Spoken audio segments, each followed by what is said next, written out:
Hello, Twitch. I'm still waiting to connect to YouTube.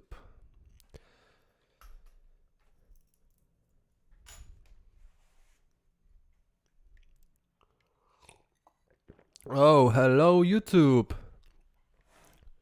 How are you doing? There's no one here, as expected. Sorry for the delay again. It seems that waking up is really hard when you don't have a job and you go to sleep at 4 or 5 a.m. But I'm here and I'm good. Yeah, I was during the last stream. I told you that I was going to make a new tattoo. That reminds me, I should apply some cream on it. But I think I'm gonna be fine. So yeah, I can show you. It's a bit hard to. Did not think. Oh yeah, that's the way to show it. Citron. I mean, it's mortis, but for some reason you have a horizontal flip. So yeah, it's cool. It's good. Sorry, I just got a message. Sup.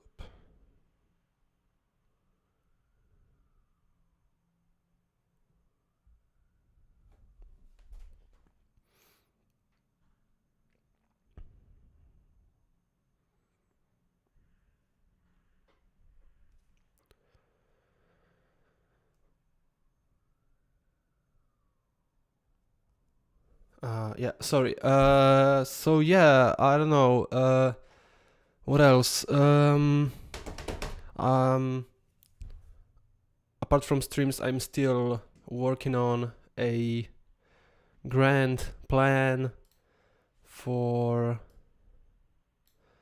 like the whole gameplay flow, how to with thinking about how we are going to set up the story, the characters in the world, all interactive objects, relations between all that.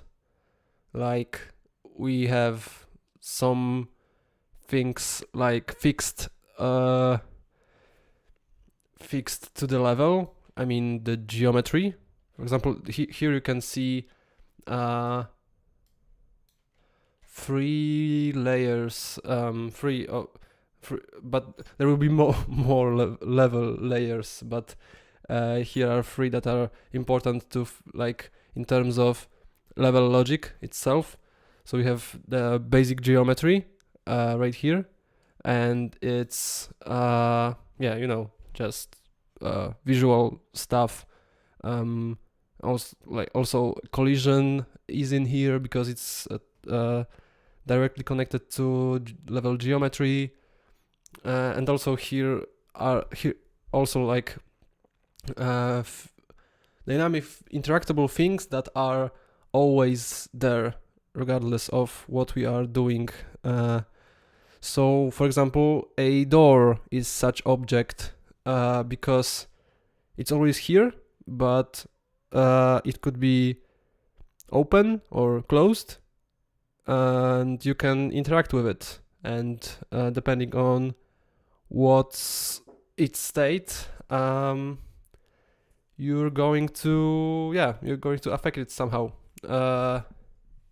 We have also logic level that is going to be shared between all like days, because we can have one area, for example our hub, and that hub we are going to we're going to explore that hub in many different contexts. That depends on and that depends on the day and the time of day you are currently in. And yeah, and this is the level that's going to, and in this level, like logic, I don't know if that naming is going to be, if that naming is final, but logic underscore day, let's say 2, and y is time of day, because we can be in our hub, I don't know, maybe in the morning and in the evening.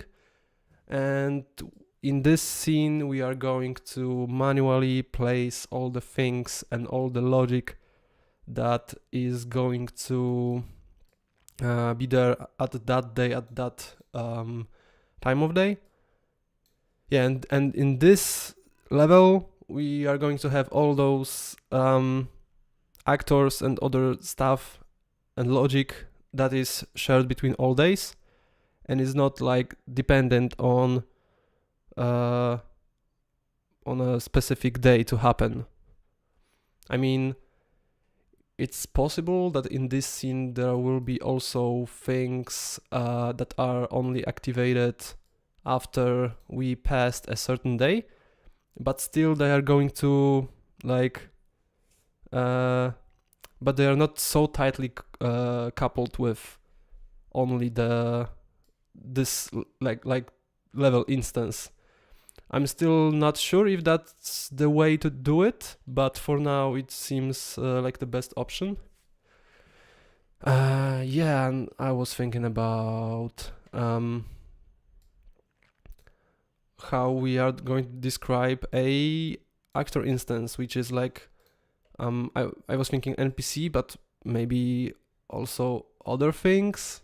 I don't know yet, but like if we place an NPC in the world, we have to give it a initial location, initial behavior, like should it stay in place or maybe go somewhere or go around a block or something.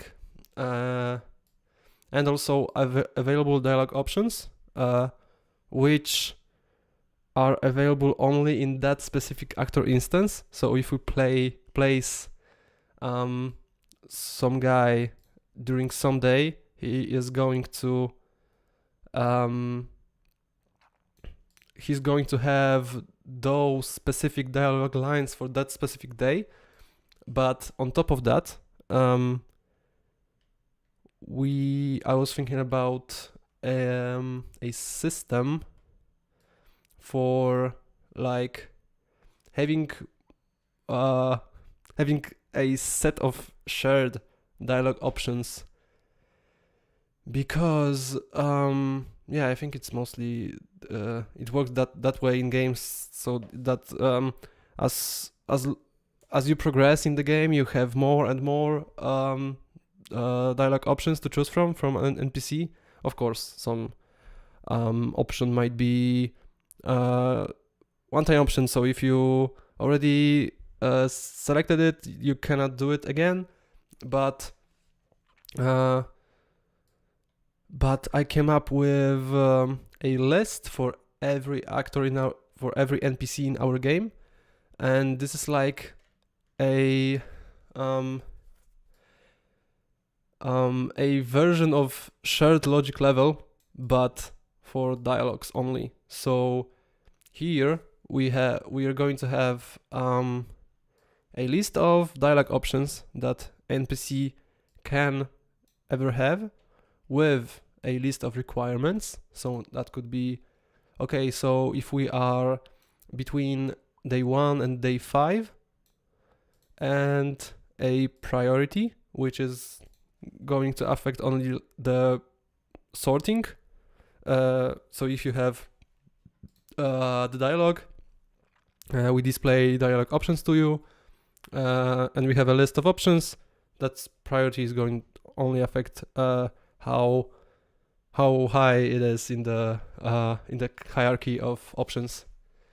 And maybe, I don't know, other requirements could be only on day 6, and only if you fed a cat, you can, that specific NPC, maybe your mom, is going to tell you something. Yeah, so something like that, I think. And yeah, so that those dialogue options that are available to you on that specific moment, on that specific day, are going to be merged with the dialogue options from actor instance that we place inside a that specific day level, sub-level, I mean. Yeah, and with that we can also have a situation where we have an actor placed in shared level, so here, but then we add it in here.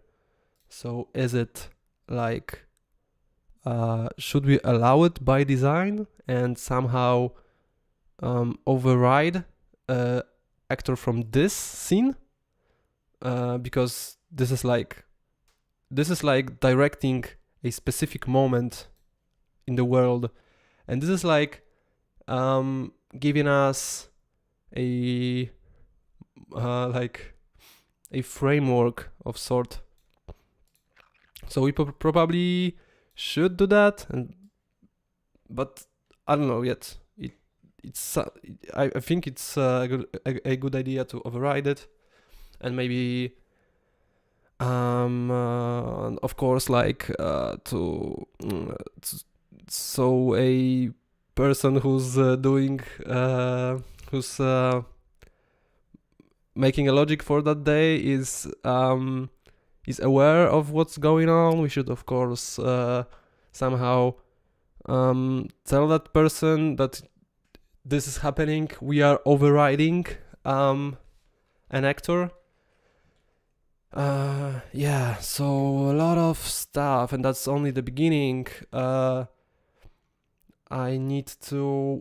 The first thing I will be doing with that is going to be like if some action, like if we spoke to someone and that allows us to get in, that opens some door, or I don't know, like maybe after a dialogue a power plant explodes with some animation.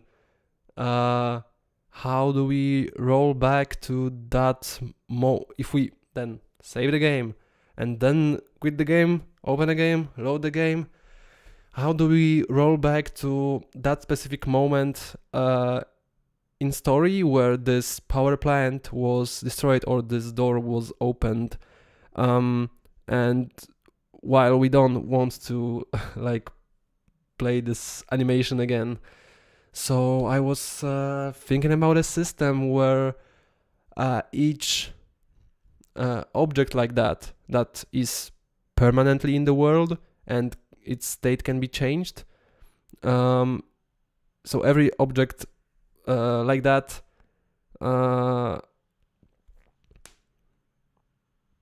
so like it's handling those state changes by itself, based on the world state that we are currently in.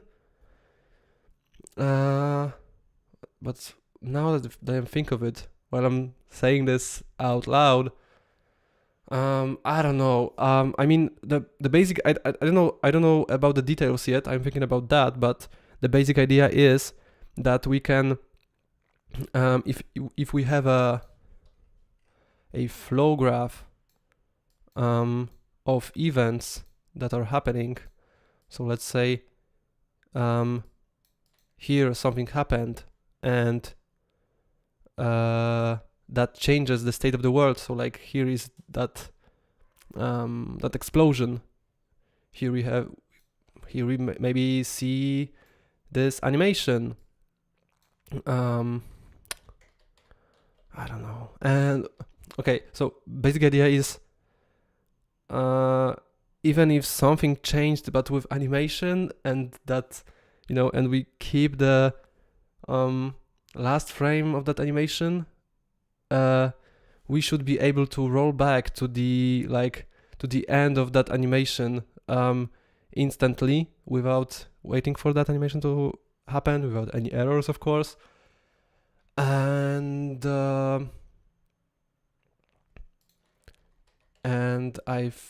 it would be good if we have that flow graph of nodes. We say that, okay, we were here last time, we were waiting for a player to do a next step, but he saved the game, or we saved it automatically. Then as we load, we go through all of the nodes. So we go here, okay, something happened, let's set some actors and some stuff accordingly. Then we go here, okay, here was the explosion, so let's set the power plant to exploded state, and here we are, and now we are here. And so what's the position of player character and other NPCs at that moment? So yeah, stuff's hard, but I hope I can get something by the end of this month. Yeah, because for sure there will be more issues along the way. I'm trying to think of as many as I can, but yeah, reality will be hard for sure. So okay, I think that's enough of that. What else I can tell you before we start doing stuff? Yesterday I was playing this fucker. Oh, you can see it because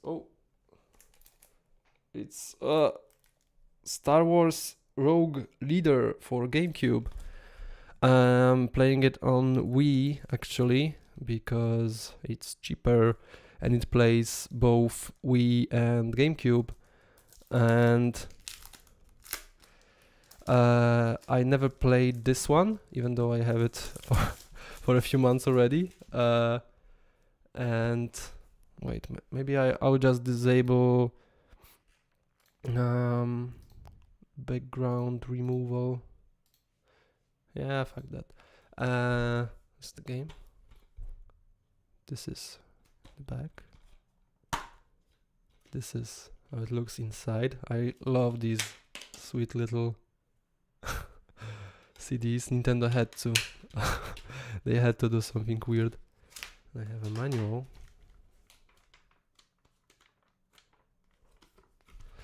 Yeah, and I was playing a lot of the Rogue Squadron, or I can't remember how it was called, but on Nintendo 64 when I was a kid, and I think it was great. I remember it that way. And yeah, I tried this one yesterday, and it's very similar in gameplay as if I remember the previous one on Nintendo 64 correctly.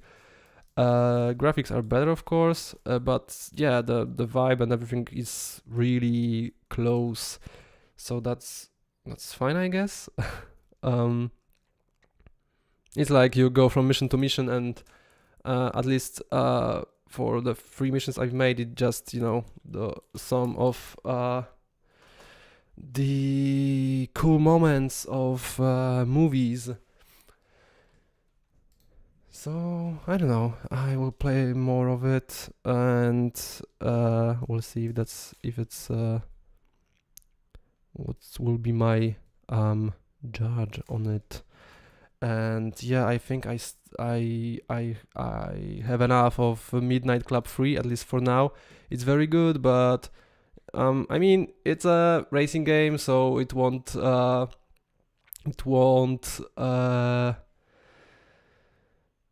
There won't be anything new, I think, after those, I don't know, 7 hours of playing it. It has a good vibe, so if I feel like, so I feel like I need that specific vibe, I probably play it again. But for now, that's it. And yeah, I want to play some of these old games that didn't play before. Yeah, and I tried Metal Gear Solid 4, and I think I finally can say it out loud. Even though I love this series, these games are very frustrating. Uh, like not the 5 included, because 5 is very good. In terms of gameplay, I think it's the best stealth game ever. Still, even though I know it had its problems, but the gameplay was so good. And I don't know, in 4, I'm playing it, but I'm just hoping for gameplay to end. Even though it's there's a lot of things you can do there, but for example, you have this robot that you can scout area with before you go inside, but it's like you have to go through the same area again. Like you go through with your robot, then you like destroy traps and stuff, and then you disable it, you go on foot, and you have to go through the same area again. And I don't know, I don't find it fun, so I'm not sure if I'm going to finish it. I'm trying to, because it's like I'm feeling I should do that, because one, it's the only mainline Metal Gear I did not finish, and I love the series, and I bought it, and I started playing, so I feel obliged to finish it now. But I mean, I had my experience, and I got a feeling of this game, so maybe I'll just watch the rest of it on YouTube. I don't know, we'll see. But I don't feel that I want to, like, I really want to play it, which I felt, for example, for Midnight Club 3 or Wipeout on PS3. Yeah, so that's my gaming moments of last few days. And we can, I think now we can go back to making sounds. And last time we were able to, oh yeah, music. Yeah, and that's also my new, my thoughts from my shower thoughts, to be exact, because I just had a shower and I was thinking about the music that I'm sorry, but I hate playing like generic music. It's like um it's like, music is so beautiful thing, and we're making it like just a background noise. And yeah, I don't know, I like it too much to enjoy some, music made to be just a background, and in the style that is so similar to each other that it all blends with each other. And like yeah, I don't like that. So I realized maybe I will just play some of the music that my friends made, and I think they won't sue me. So, and maybe it's not too that music won't be so much in the background. And yeah, we're making audio, so I'm going to I'm going to stop it for the most part. But yeah, so let me just play some of my dear friend music, Bartosz. 419 419. He released a new album some time ago, this year. It's great. It's maybe not my type of trap, but I know he has its own style and I love it. He used to be a little more experimental with his music, but he got more into like into trap stuff lately, which is also good. And yeah, let's have that. Let's have him in the background, because why not? Okay, yeah, I'm opening Unreal. I know Anatol, I mean, was doing some stuff because our repository just increased inside by 8 gigabytes. I think, yeah, he told me he added some trees. But I don't see trees, so I don't know what changed. These windows are more red. I don't know if that's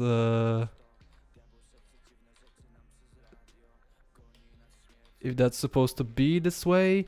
I mean, there's something going on in the background, so yeah, I think I'll wait for it to finish, and whatever. We don't. Oh, there are more curbs now. I think there won't be there.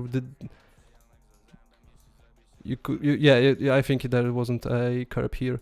There's a whole magic. Good, cool. Okay, let's. Yeah. So what I was saying about is that last time we've made footstep sounds.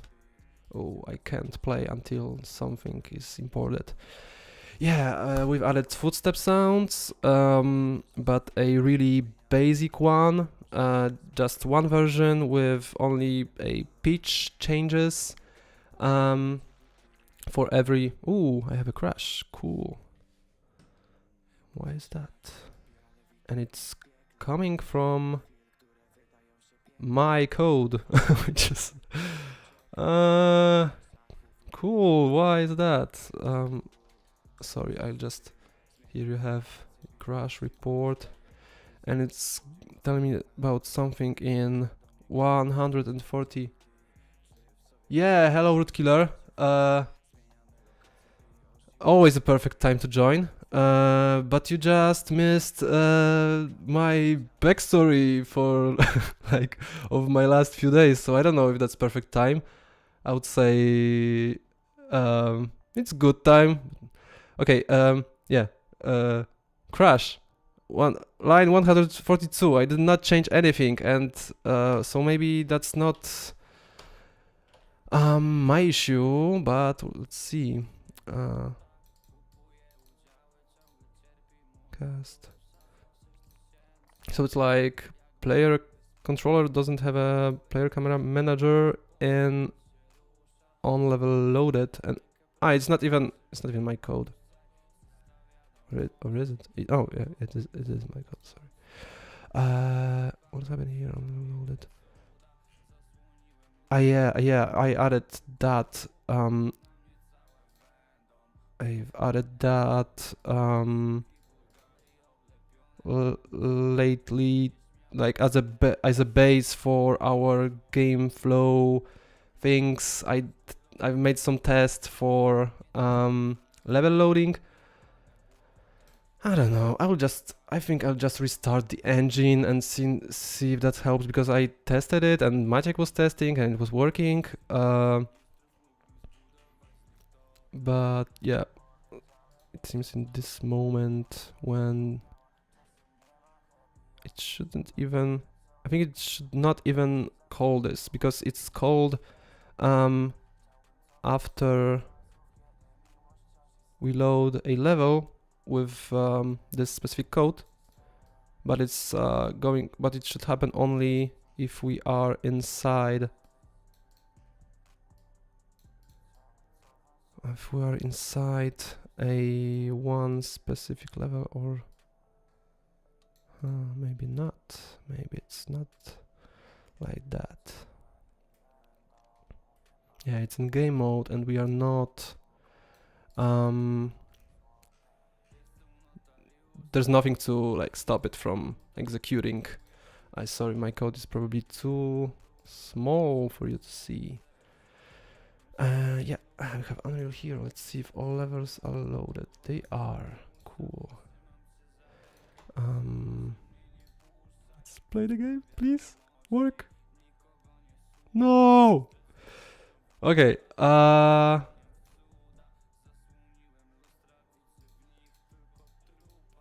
Cool. No requested level. One level loaded. And for some reason, when we go to this place, our player camera manager is not yet initialized. Do we get some? Did we get some logs? Because maybe we just did not spawn the player. We spawned camera manager. Ah, yeah, this should go inside that, because if we don't spawn a player, there is no camera manager? Or no, I think there should be, regardless, yeah. Post not defined, player start with rating.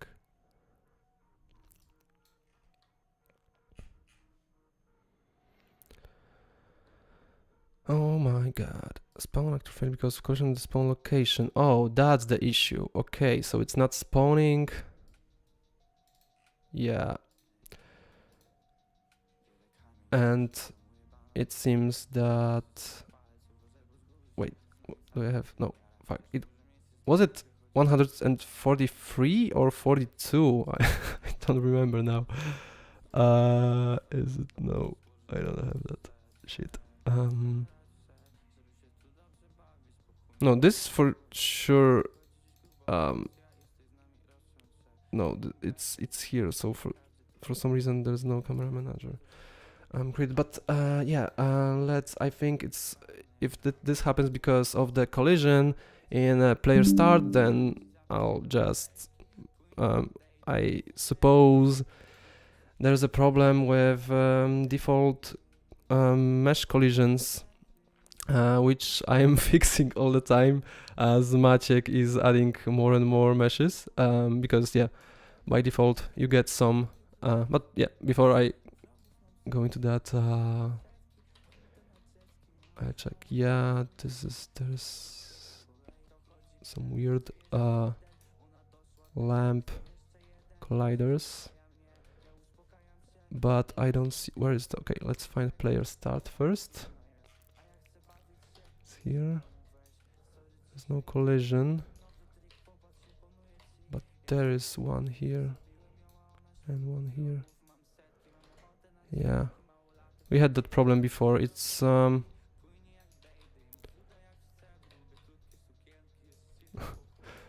that's, oops.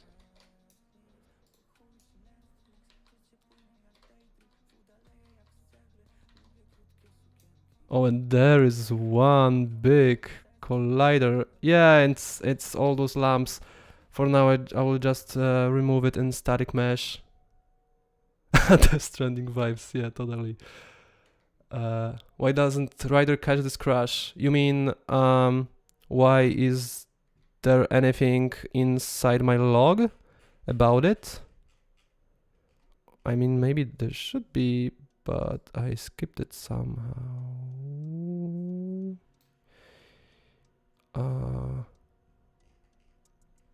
Also, I'm not playing. I'm not compiling in debug mode. I'm just in development mode, so that's why I don't like. It's not stopping inside a That's because I'm not in debug game and not touching a debugger. I'm just playing with development editor, so it's quicker. Yeah, I'm planning to get a better CPU, so that's not an issue anymore.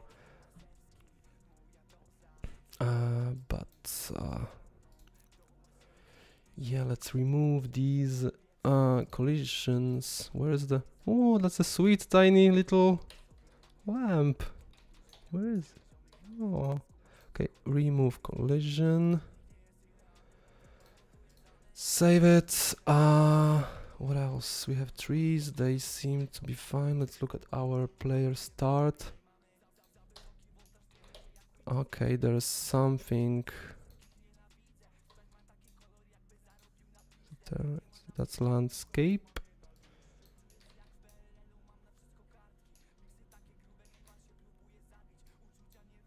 No, I think it's fine now. So that was it. You could see some weird auto-generated colliders. This collider is also not super representative of what it should be, but I'm using development plus debugger and all crashes are stopped properly. Alright. Then I guess that's a point for visual.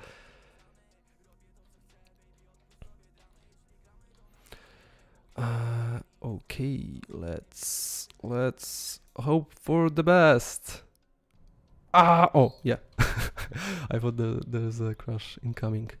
Okay, we are here. And we have footstep sounds that are, I think, too...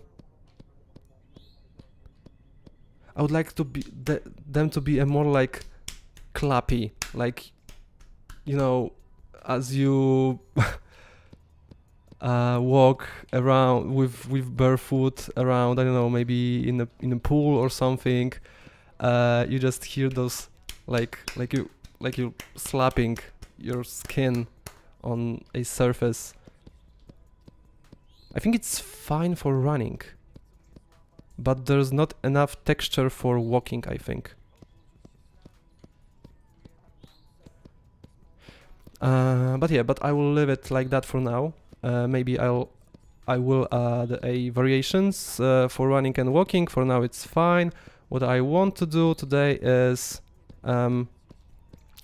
playing this sound here, but other set of sounds, or maybe add another layer for add another sound on top of that and blend them together when we go inside our landscape. And I'm not sure if there is anything built in for that. One thing I was thinking about is that in landscape we also have different landscape layers, so if it would be good if it's possible to sample what layer we are on at every moment, then we could maybe get because layers are blended together on a landscape, so we have like a fade between them. Then we can fade the that layer on top of that we are adding on top. So here maybe we have only a ground sound, and here we are fading into a grass sound.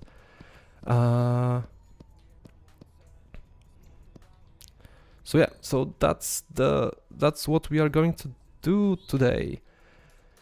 And first thing, I'm going to look if we can. Hello Miknios, hello Septembronix. Good to have you here. I was wondering if you would join, but after I told Septembronix because he's like our let's be honest, he's our top one follower right now, but last days he wasn't here too much. So yeah, I was talking with him and told him that he should he should keep up with the pace, because else he'll just stop being our top one. And yeah, here we are. Here he is.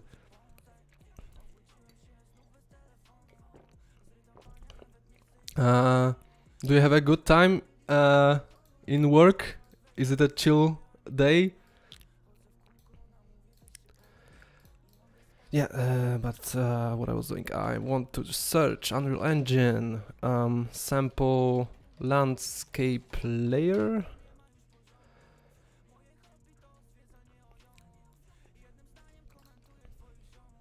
Okay, there's a node, so for sure we can.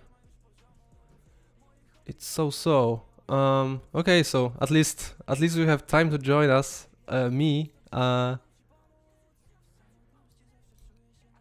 I don't know if you noticed, but today we are playing some trap music because I realized that I have friends who make music and they won't sue me for playing their music.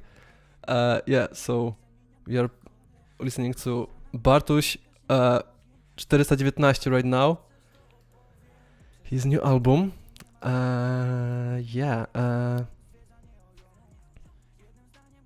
Okay, so mostly we are getting results about PCG, which is procedural content generation. It's a new flashy feature from Unreal, which we are not using and we won't be using because it's too new, basically. It looks cool, but maybe for more like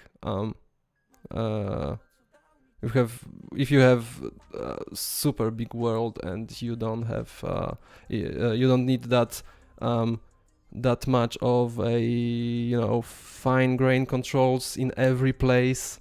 We will for now we are going only to have one hub and other one near the school, maybe also area around the power plant, and that's it for now. Yeah, and of course the like internals of buildings, at least for some of them. So yeah. So anyway, landscape layer with values from 0 to 1. My goal is. Oh yeah, maybe the first thing I will search for, because maybe there is already. Clean Daniel's car. Okay. Yeah. See you, Septembronix. Take care. Yeah. First thing I will search is maybe there is already a system for playing different footsteps on different surfaces, because yeah, that's also a thing. Landscape won't be the only surface that we want to blend or play different sound on, because yeah, maybe we have wooden planks, which is a mesh that is not a part of landscape. So yeah, we have to come up with something. Maybe there is something already there. It's a quite common problem to solve. Like IK is built in because yeah, it's a common problem to snap foots on the ground. So yeah, let's search Unreal Engine. Footstep sounds, material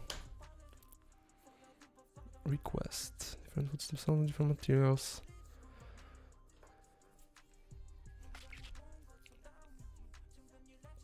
Physical materials to trigger footsteps. Okay, per landscape layer footstep sounds. That sounds like something I want.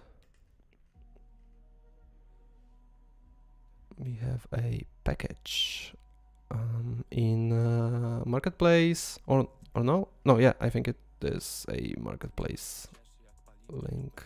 Yeah, not for sale. Okay, man.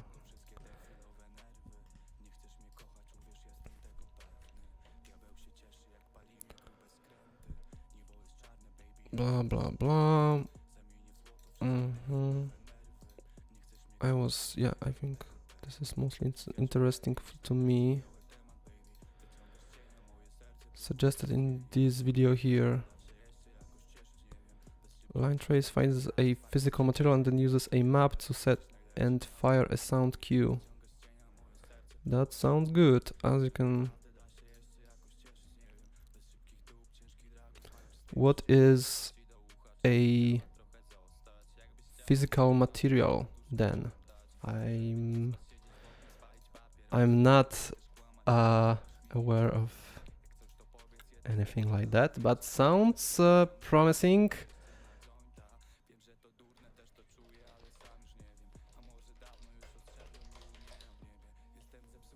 Fizz material. Fizz material. Yeah, fizz, ice, metal, rubber. So that's something that influence physics, I guess, and yeah, it makes sense to also include a sound here, I guess. It could be problematic when you want to have different like physical response, or oh no, maybe when you want to have the same physical response but different sounds playing, then you have to separate those assets, and yeah, you just created yourself a new place you need to manually update as you update the previous one, unless there's like physical material variations like with materials, then you could potentially override only one property. But let's see first what is a physical material, because that solution is I like it because you can already you have already a place to assign this.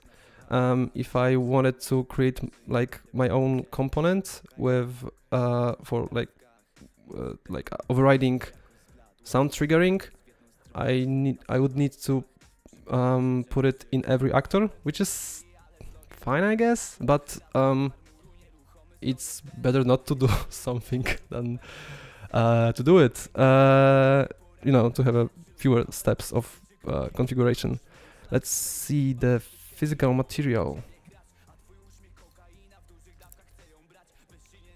I don't know, let's give it PM underscore test.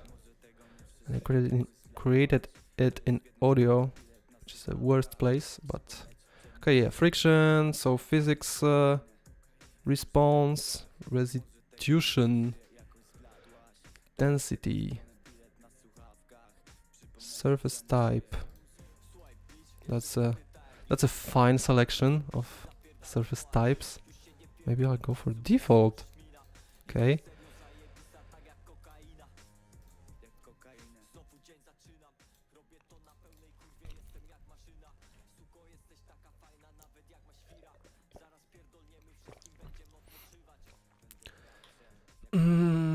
And that seems like a nice solution.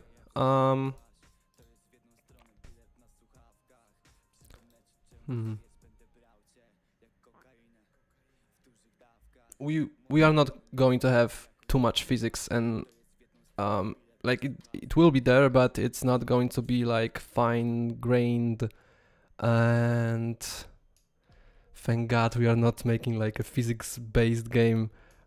It's a nightmare, to be honest. Like, depends on the game type. If you're making a wacky, clunky type of game, then I think it's awesome. It's great fun to make a game like that. But when you make a physics-based game and you want to, like, you know, tweak the gameplay very tightly, and yeah, you find yourself altering it just too much, and it's often very hard to manage. Okay, so that's one solution. I think I make a note to remember that. Where is my... Oh, yeah. How can I show you? Nope, not this one. This one. Yep. Sound. Steps. Step sound. Solutions will be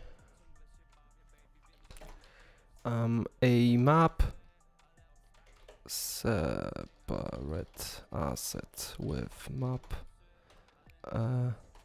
between physical material and a footstep, yes, sound source to play.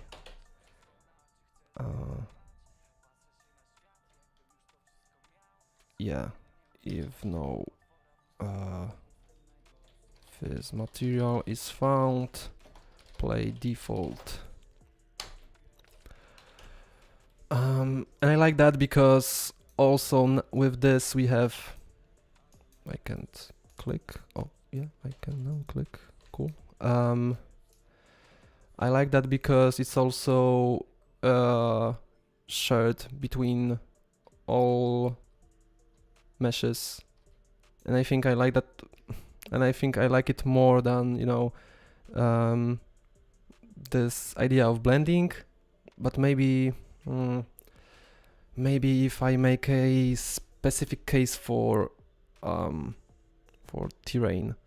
But for now, I think we'll start with this physical material solution.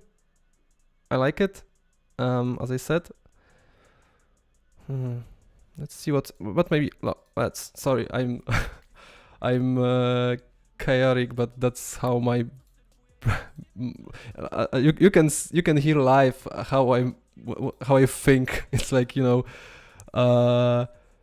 having different conclusions in a matter of seconds and deciding different things. So sorry if that's in the repo. Oh shit, Maciek, no. Just remember, Maciek, just remember to use these, because I think you put some geometry in shared level. It's here.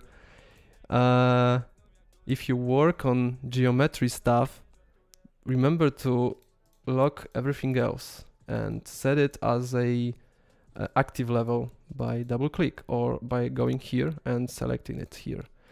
Then all stuff that you add is going to be placed here. You can move it back, but I won't do that now, because yeah, we are going to have conflicts. Okay.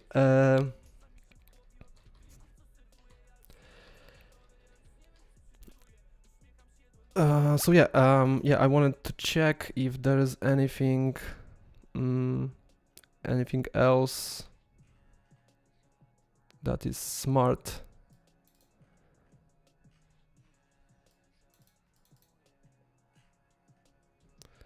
That we can look up. Physical material again.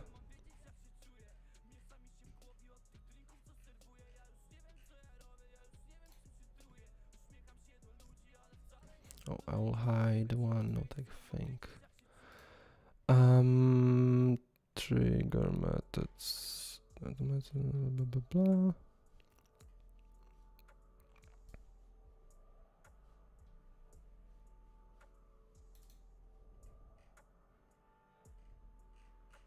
Yeah, I know this stuff. We can make a class. We can find animation. Yes, I know. Physical materials. So I guess that's the go-to solution in the community, using physical materials, playing sound cue. Yes. Location. Blah blah blah.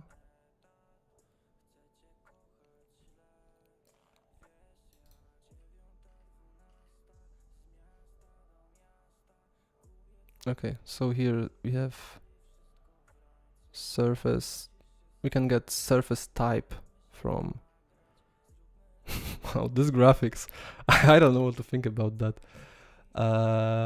It's very it's very uncanny and scary. You have this very realistic husky. I know, not husky. I don't know how this how this race is called in English. But like that. Let's see. Surface type. But what is surface type? Because he's selecting sound based on the index.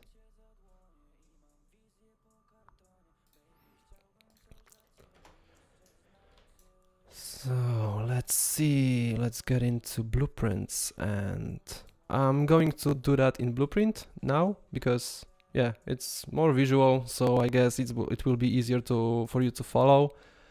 German Shepherd. Okay, okay. I'll try to remember. So yeah, blueprints I think are easier to follow for you, and yeah, we don't have to wait for compiling that long. So I'll do that. Yeah, I wanted to line trace by. I'm still not super used to traces and sweeps in Unreal. Yeah, I don't have that intuition yet for it. Should I use a channel or profile? Because like,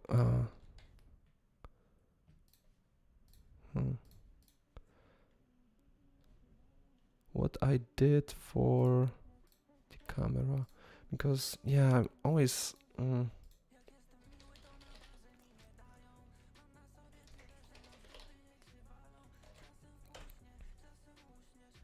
Was it in? Ah, yeah, it's capsule component. Collision physics.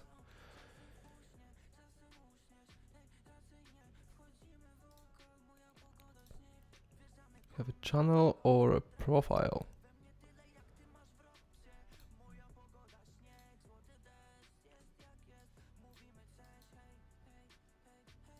Collision. So, okay, so these are profiles, and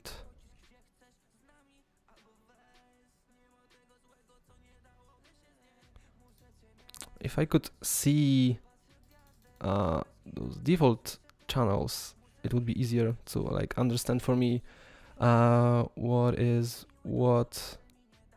But I guess yeah, we don't want to.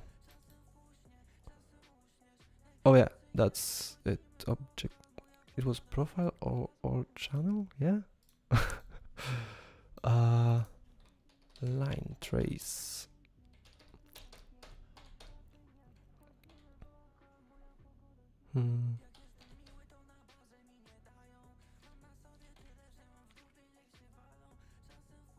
Spawn spectator. Usable wall. I don't know. Let's try channels. But that's not even the point here. I wanted to understand what am I getting out of this? What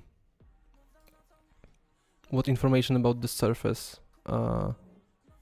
He's doing get surface type. Is it like his own? Is like his own function to get an index?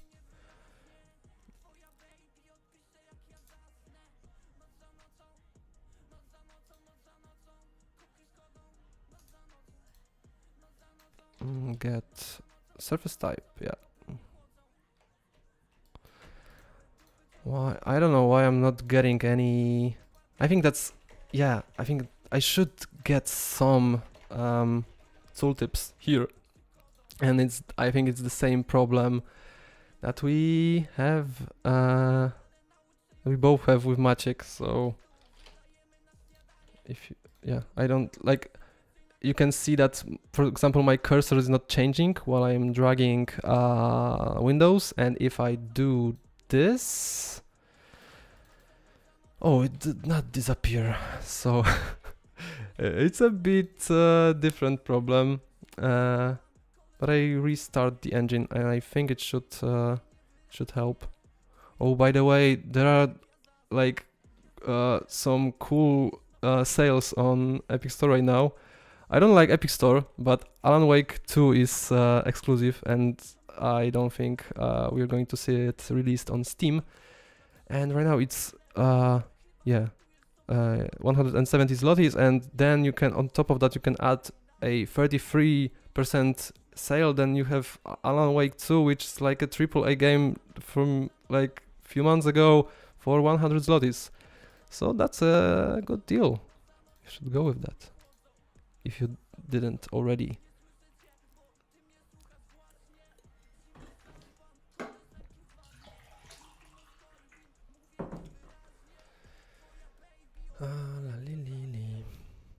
Yeah, because I'm not sure. Yeah, here, what is surface type? It's like an index of what? Do I, maybe there's a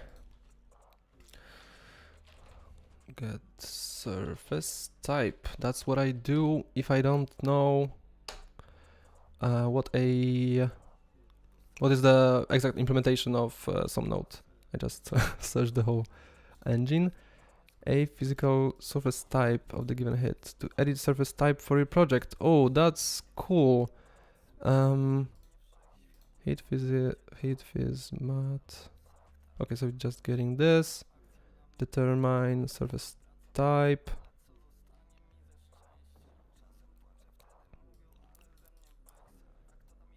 Surface. It's just.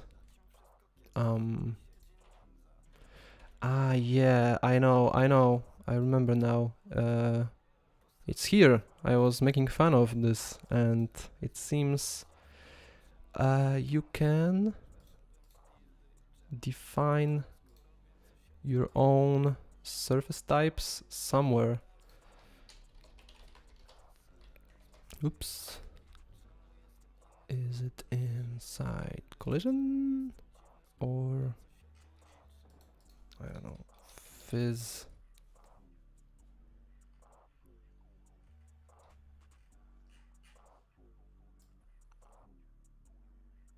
Physical surface.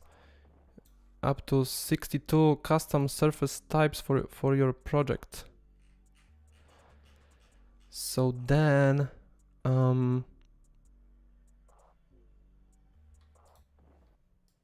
but do I want that? That's the question. I think I do. I'm not sure. Sorry, I have to close a window.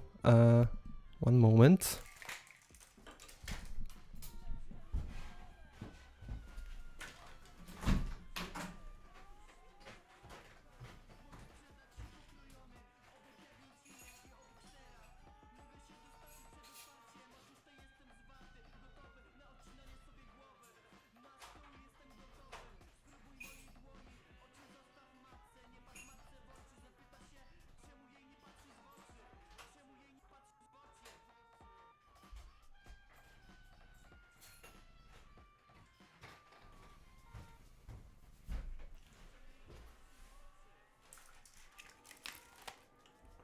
Yo!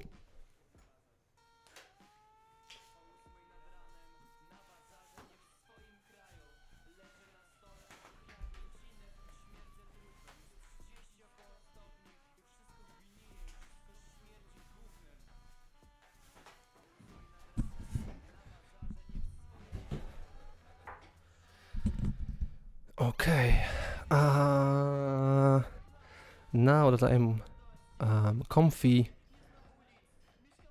yeah, I'm not sure if I want to use that because I want to make a separate asset with this map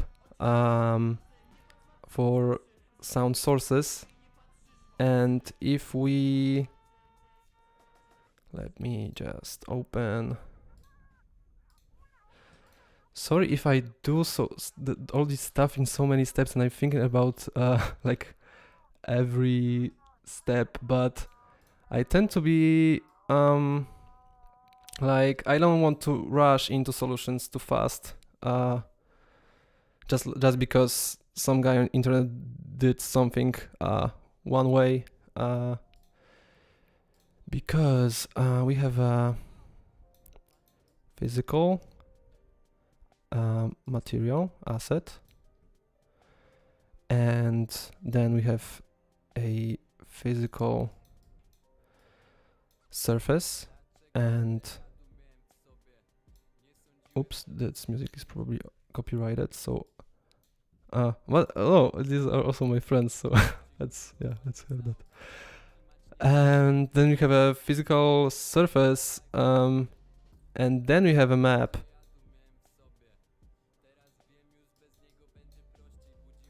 With all these like physical surface to sound source. Oops, SS. I don't know if that's politically correct. And yeah, and do I want this level of indirection with this with physical surface between? Hello, Septembronics. Do I want that level of indirection between physical material and physical surface? I'm not sure. I think I could just go here, because now if I have...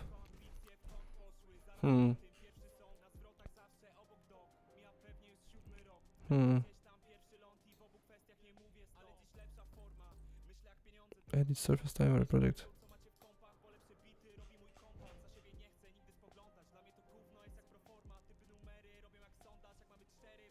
I don't know. It's always like that in in Unity. You don't have anything. Like, it's so bare bones that you just do stuff your own way.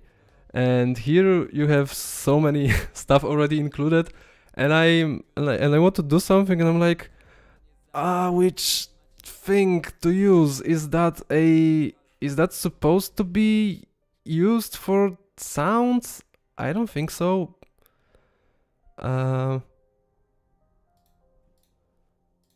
So yeah, fuck that. I will make that that map.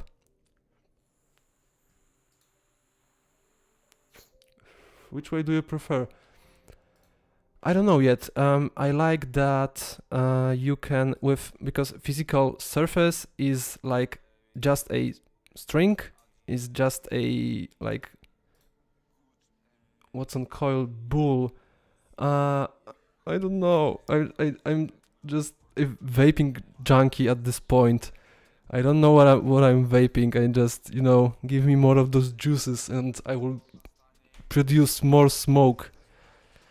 Yeah, and about the surfaces, I like that surface type is just probably a enum or something, and physical material is a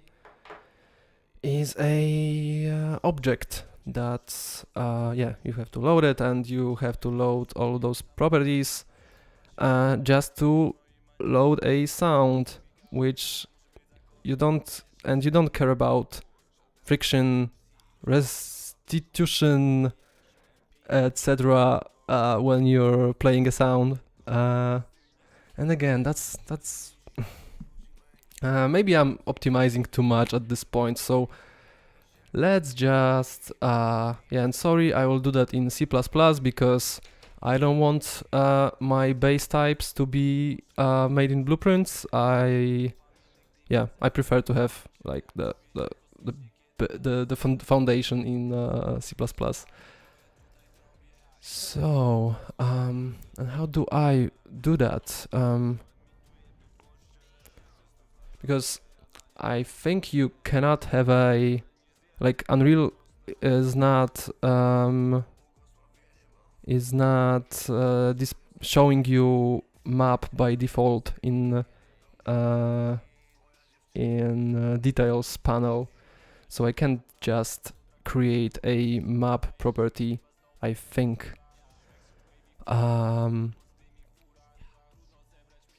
So I'll just make a list with where you, in every list element, you place a physical material and sound source, and then at the beginning of the game this list is going to be converted in a map because that's more optimal for computer to find a value from a map, and then play it. So let's do that. And I don't know, and then we have to, because it's not like, okay, it's not so simple. I don't know how to wait, sorry, my thoughts are all over the place.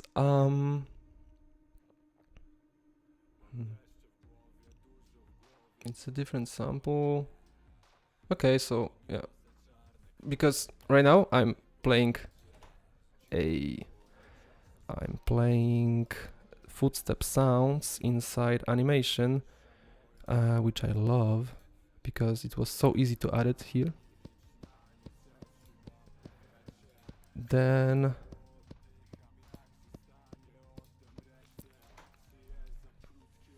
I guess I should add a system for a player that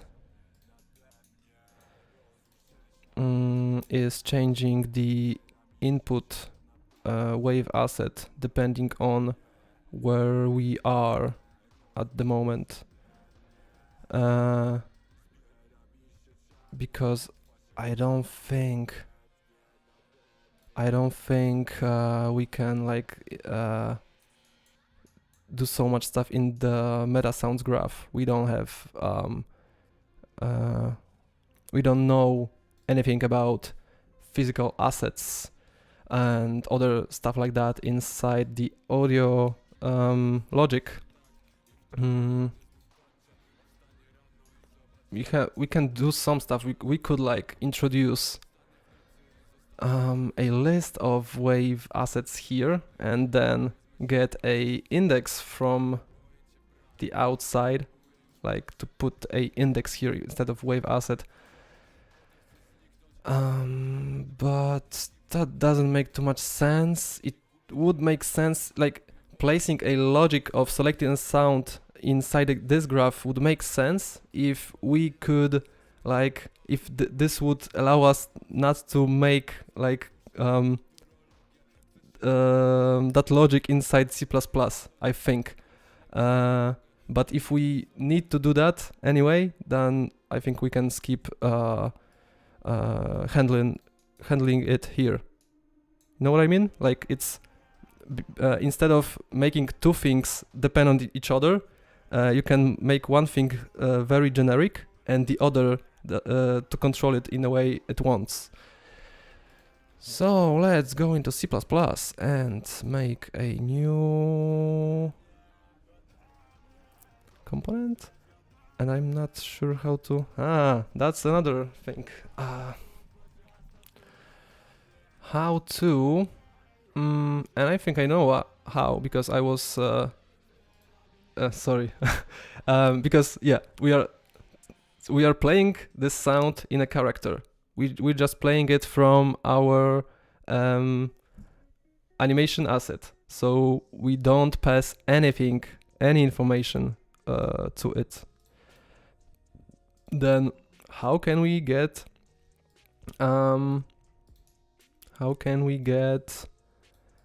different like how can we get this specific instance of meta sound to change, or how can we change anything without this connection? And I think I know how.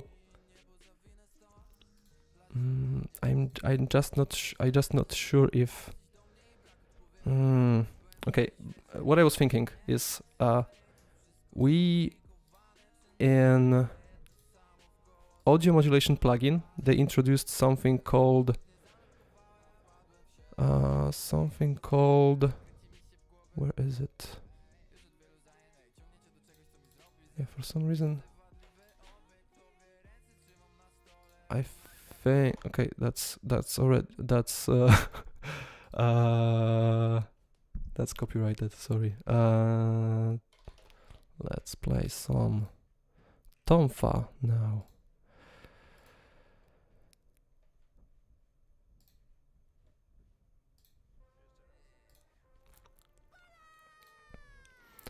Okay, and yeah, and I think for some reason we don't have audio modulation plugin active. Yeah, it's not active. I don't know why.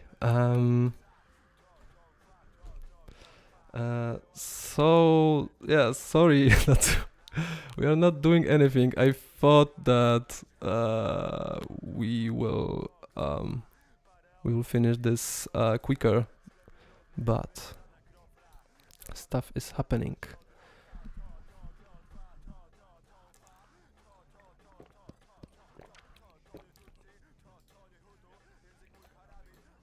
Du.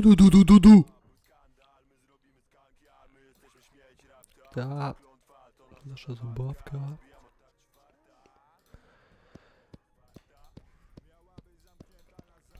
Okay, this guy is running. Okay, now, yeah, now we have.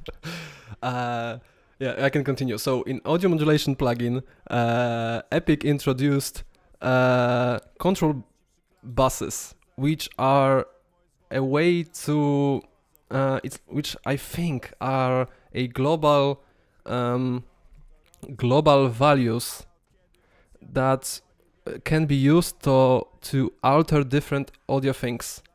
Like for example, here I have a control bus called volume main, and one way I can use it is to go inside a sound source, like this one, and go into its properties, and I have a modulation category here, and I can do volume routing to, for example, override, then click modulate, and then select that asset. And so if I keep it attached here, I can change the value of that control bus during gameplay, and every place that references this specific control bus is going to be influenced by that change. So that's a global value.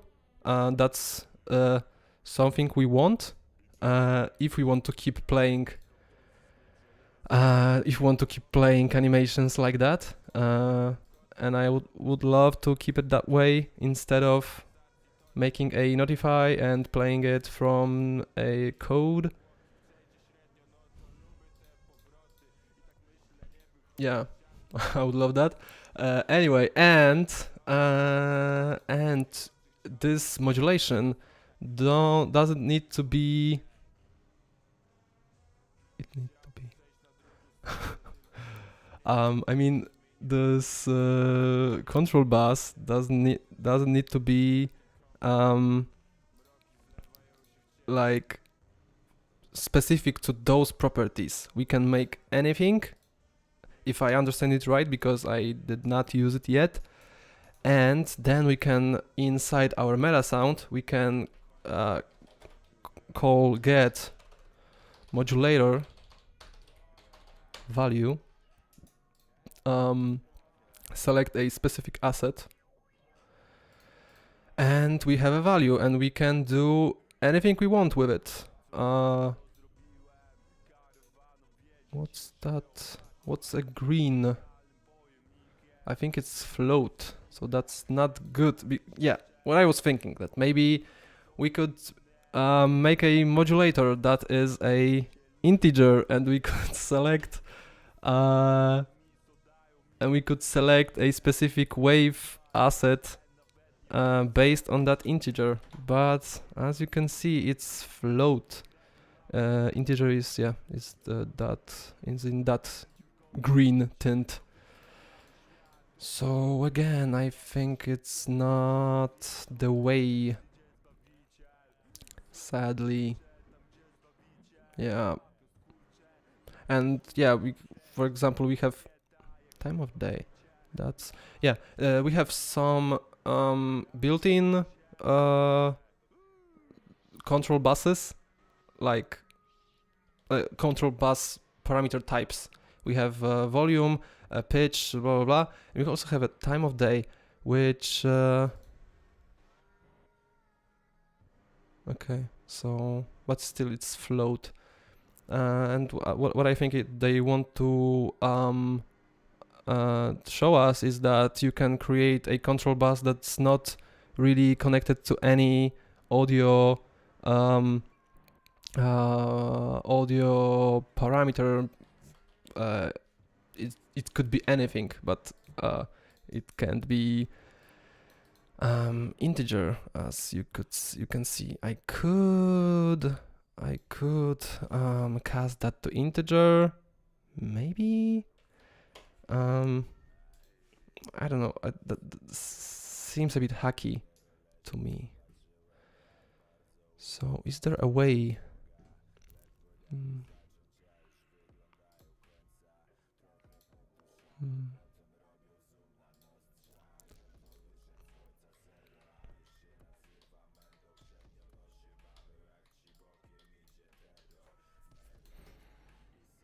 Okay, can we? Okay, let's see what else we can do with notify tracks. What else we can do? Maybe we can call a specific function in Blueprint, but I don't see anything like that. I see pause, clothing simulation. I could make my own notify, I guess, which is sync marker. No, manage notifies.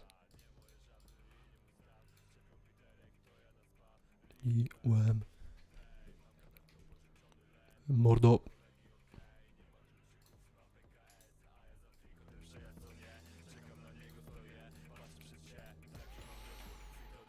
A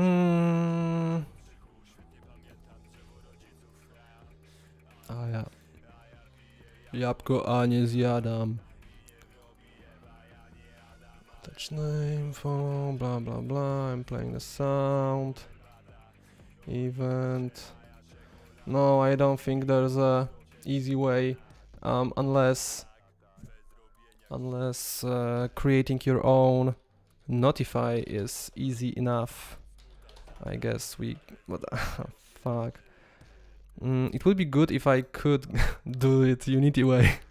So if I could like call some code based on like the moment this happens.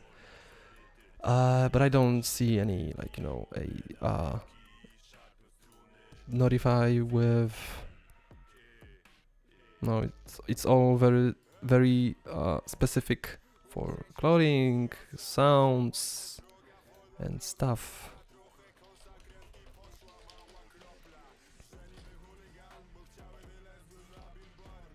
Notify node. You anim notify.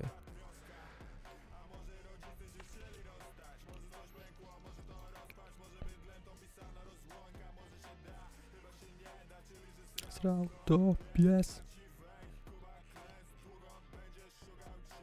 Bez stres.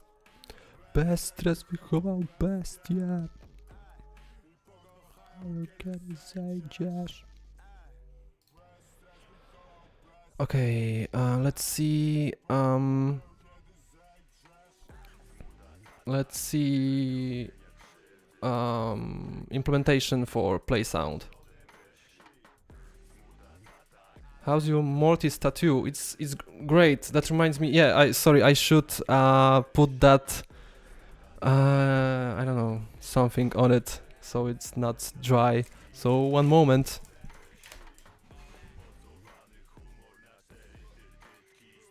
na rybki, młode na rybki, szarpną struny, choć będą wkrywki.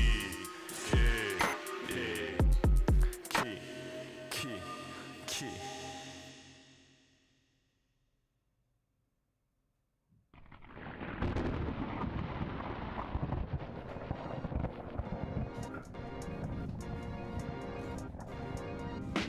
Romantyczny styl i do tego szklanka whisky. No i cycki, jakieś wielkie orczycy. Ja prosty chłopak, krasnoludzki. Zabiewałem w kopalni, żeby wykuć ten miecz. Walczę młotem jak mój ojciec, dziada, pradziada. Tak wychowany jestem, do kopalni się wpierdalam. Porobiony trochę miodem pitnym, które naważyły w te jebane połkniki.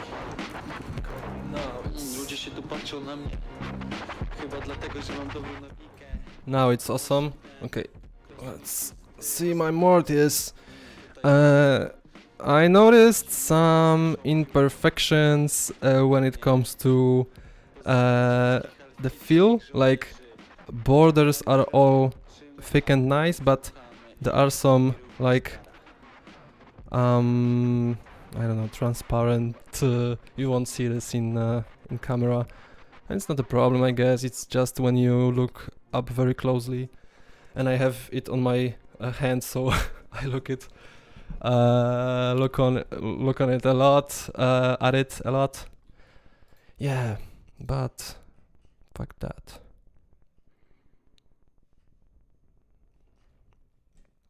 Okay, so what we have here, it doesn't seem too complicated. I'm wondering if it's as easy, or if there are any steps that I don't know about, like how. Yeah, but it's not like it's I'm not saying like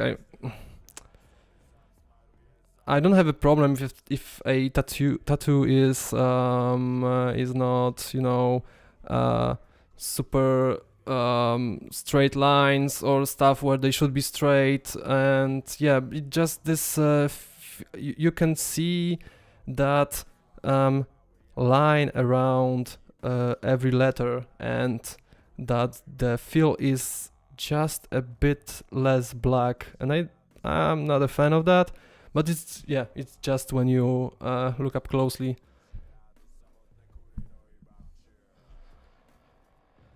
Yeah, I wanted to check if find usages, if I have to do anything else with animation notify, so it's like, so we can see that here, but apparently it's not referenced by anything inside the engine. So can we just make ourselves a new notify? Would be cool.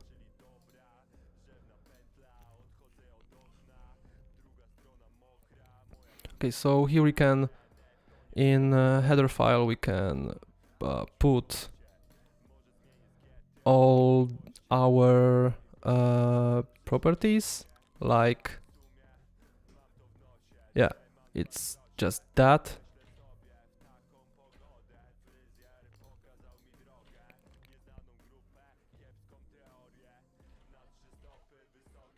Yeah. And yeah, maybe I could actually just extend this node. Yeah, I don't see why not, actually. Validation. Yeah, and it's just doing this attached or at location. Is one shot. Just not a one shot. Okay. Notify. Follow. Touched. Okay. I wonder if I can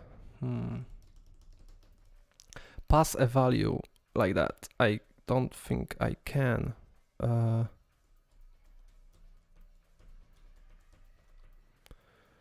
What I'm saying is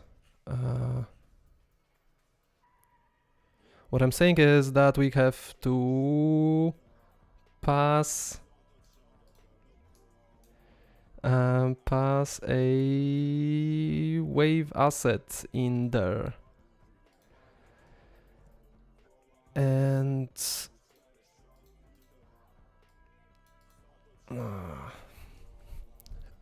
we can do that if we I think if we do it like that with play sound or location or spawn sound attached. Wait, one of them gives you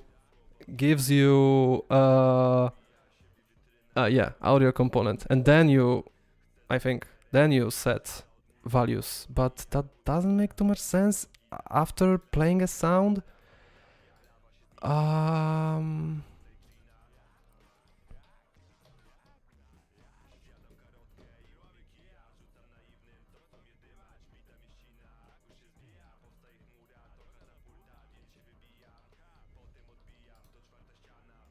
Wait, maybe we can get inside this spawn sound attached and or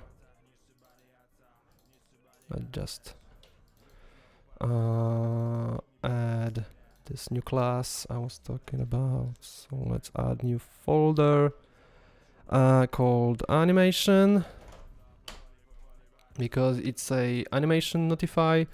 Let's add Unreal class, which is going to extend from, let's go with anim notify play sound.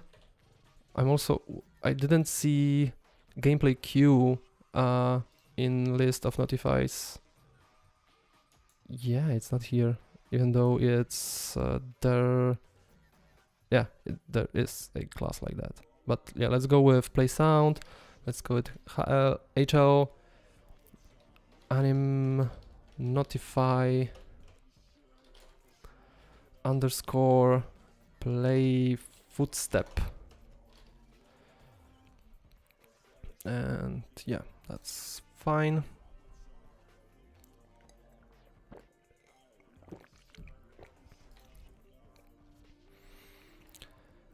Yeah, and we are going to override.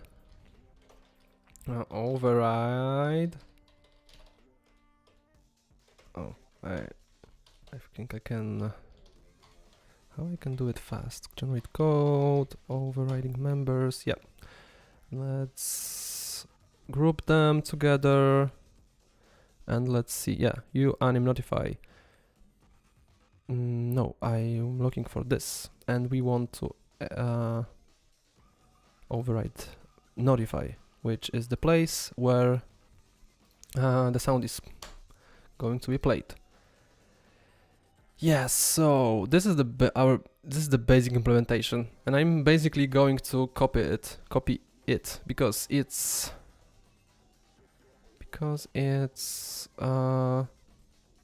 working, and I just want to make a few changes here. Okay, and it won't allow me because of course they yeah, I don't super notify. Is it okay? Yeah, I think it's fine. Yeah, that's good. Yeah, so this is some kind of debug thing, so let's leave it like that.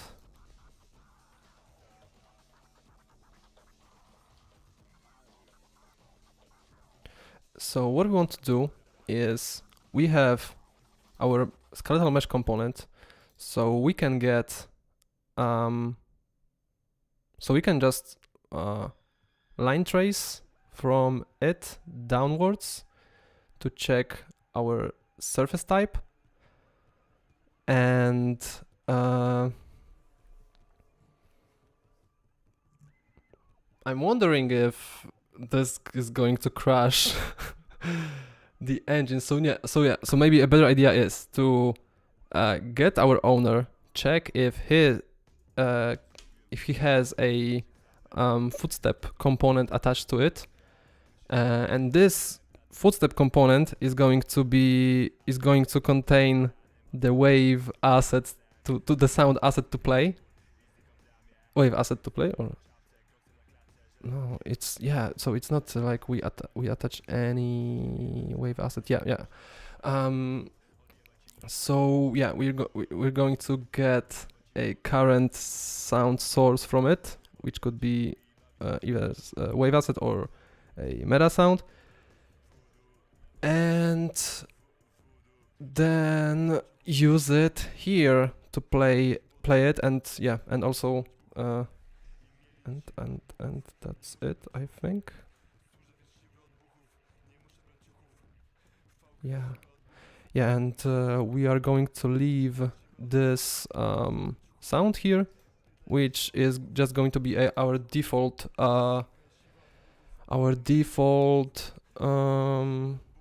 footstep sound to play. So we're going to hear it here, and if there is no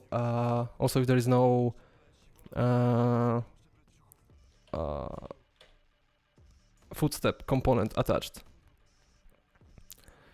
So let's create a footstep component, and let's do that in audio, and let's create Unreal class actor component HL, let's call it HL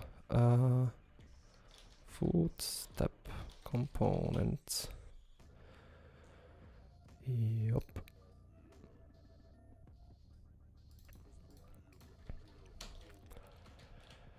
And yeah, and while we're creating a classes, let's create also you primary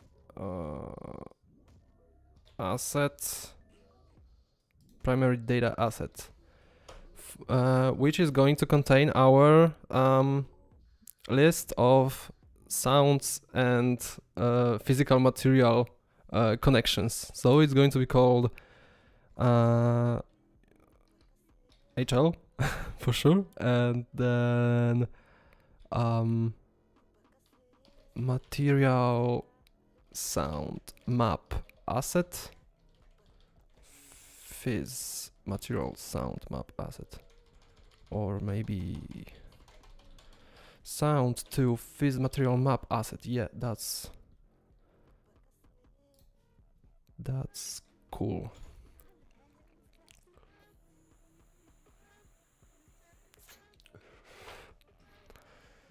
All right.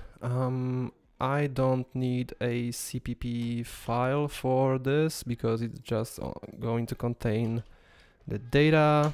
Let's do it. Let's make those variables public and add view property. Edit anywhere. And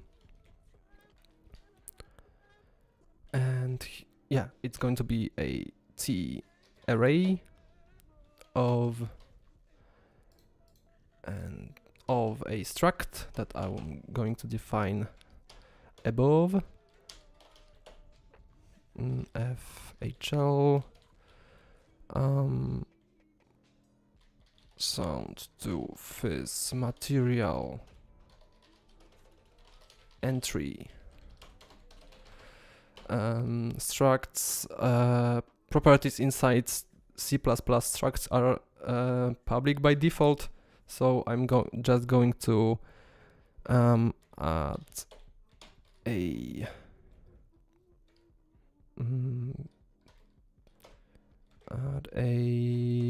I can do that by T object pointer. Yeah, because I don't know if there is anyone interested in Unreal details, but if you want the garbage collection to work properly for U objects, you can either use U property and leave it like that, and yeah, add a U material physical material. Phys material, or you can make it a t object pointer, and this works the same, but you don't have to add u property. But when I think of it now, it's going to be this struct is going to be used for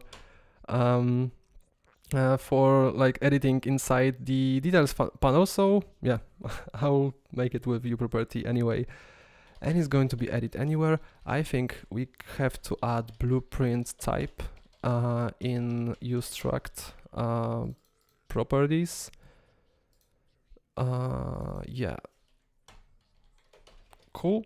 U property, edit anywhere, and we want to have a sound source. F sound source. There is no U sound source. Okay, sound base. U sound base. Yeah. Footstep sound or sound, just sound. We know it's footstep because we are in this context. So let's add our struct that we just created above, and this is going to be called a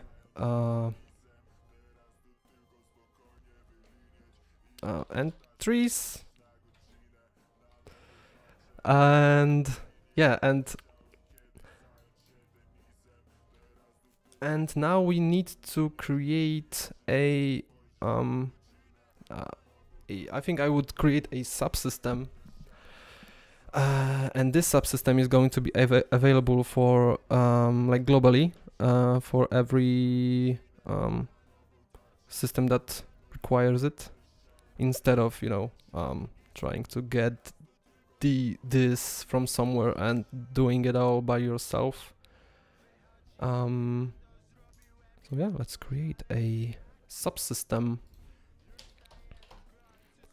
That's going to, I think it's going to be world subsystem. I don't remember the names because you have different subsystem types, and mostly they differ in what is like their lifetime. And there was something, yeah, here I have an example, U world subsystem. So let's create a U world subsystem. It's here. Let's call it HL. Now, should I make it specific to footsteps only, or should I think I'll make a audio subsystem that's going to contain all stuff like that inside. So let's create a audio subsystem, because for sure we are going to have more and more logic for audio, and yeah, we will split it as we go if things go too far.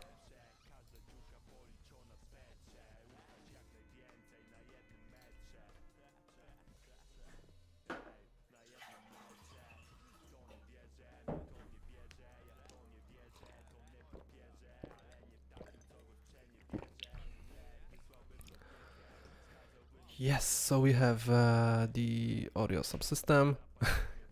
Now we have to somehow get a reference of this material map asset inside our subsystem. To do that, I could create new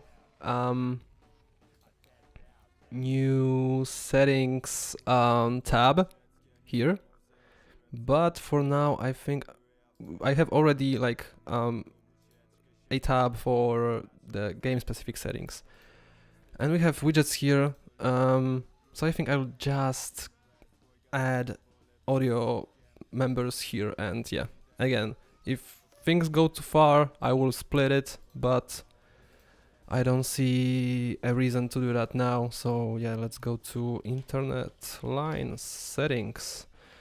There's no asset like that. Oops. Okay, it's here.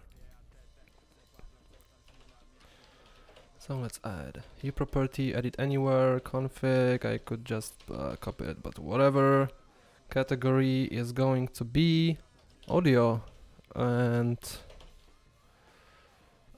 the soft. Yeah, you have to. We have to. If we assign any objects here, we have to do that by soft object pointers or soft class pointers, because we are saving that inside like to a file. So these have to be like I forgot the word. Serialized to a text. So for example,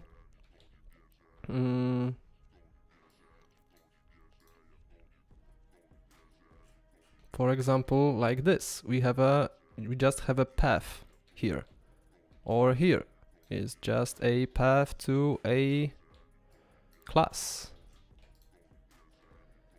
Yeah, so that's how it looks in like a text file. Soft pointers differs in that they are not instantly loaded into the object it references is not instantly loaded into your memory as soon as it's inside like a class that you loaded. So if you load the settings and it only contains a soft class pointers, we are not going to load those right away. We just know what's the address to them. Then if we need them, we can load them. That's better for memory management, because maybe you don't need this or you don't need that. You just load it as you need them. Basically it makes your initial game load faster, but you have to manage the load unload things as you go, which can also be like implemented in a bad way. So you can get hitches because you load too much in one frame, and you could load that before during, for example, your level load. So yeah, that's how that works. So yeah, let's do this object pointer to I think primary data asset. Do I add a type here, or how that works? Sorry, I have to find example of how I used data assets before. Okay, yeah, we have camera manager. So let's go to camera manager, and there's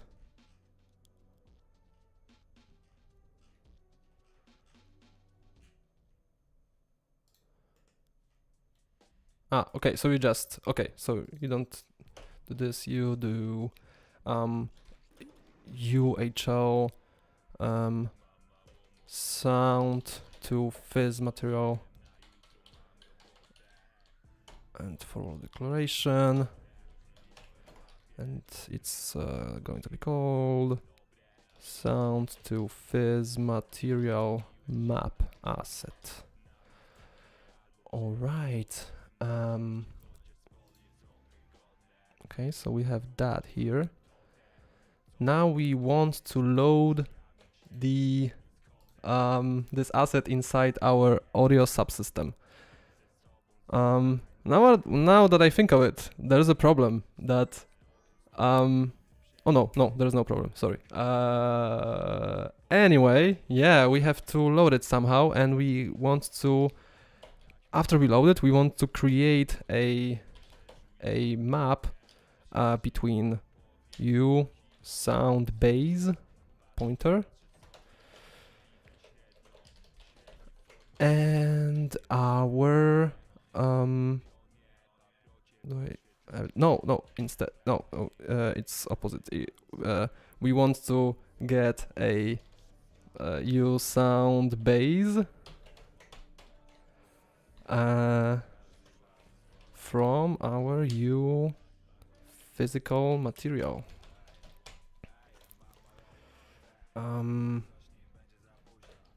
This material to sound map. Or without the map. I understand what that means. Yeah. We need to override a initialize function.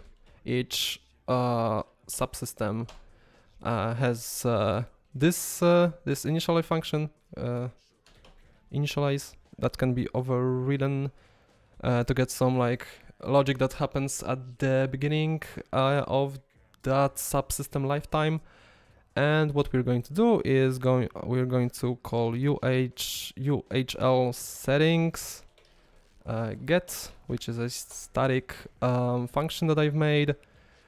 It's just getting the static class get default object, which means it's getting the exact values that we have inside our settings. So let's do that. We have the settings. Now we want to get our map asset. We need to make sure it's loaded, so we're going to call load synchronous, and now we're going to sound to, let's do auto. Auto means you don't have to specify the variable type. You just yeah, it's going to be like taken from the context. So yeah.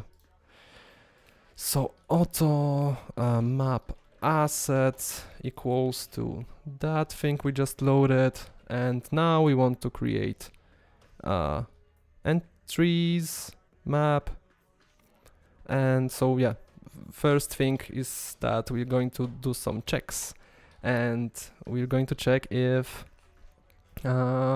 this even exists. Yeah, if that even exists. I can move it here. I could also throw some errors. That's a good idea, I guess.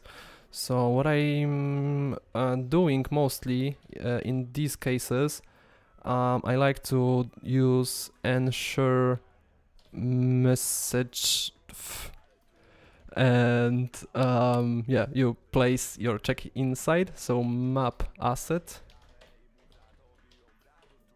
and then we can send a error message that's going to be thrown when this check is not met. And there's another version of that macro. It's called ensure always, and the difference is ensure without always is only going to be called single time during like one project compilation. If you close the engine and start again, it's going to be called again. Yeah, and it's going to do that only one time. Ensure always does it every time. So I guess it might be it just might be annoying, especially inside an update.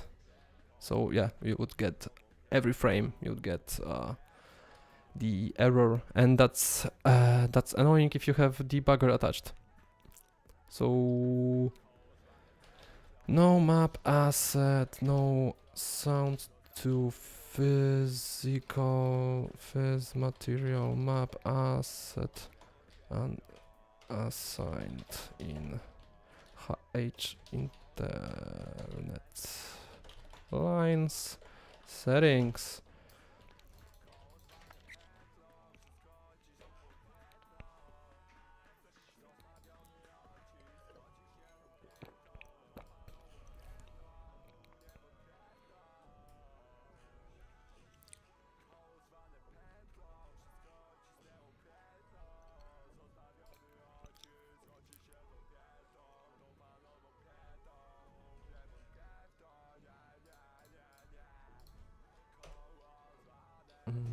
What else I can play? Oh, I know. Let's play some Flexi Gang.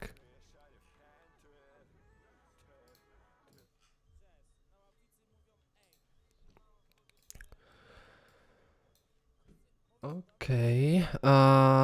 So yeah, I'm sure that map asset exists. Now I have to make sure that map asset entries has any, or do I know? It's the array. It's always created.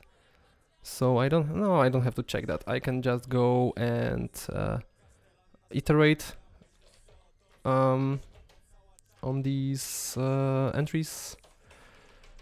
Going to be called entry. No, it's not.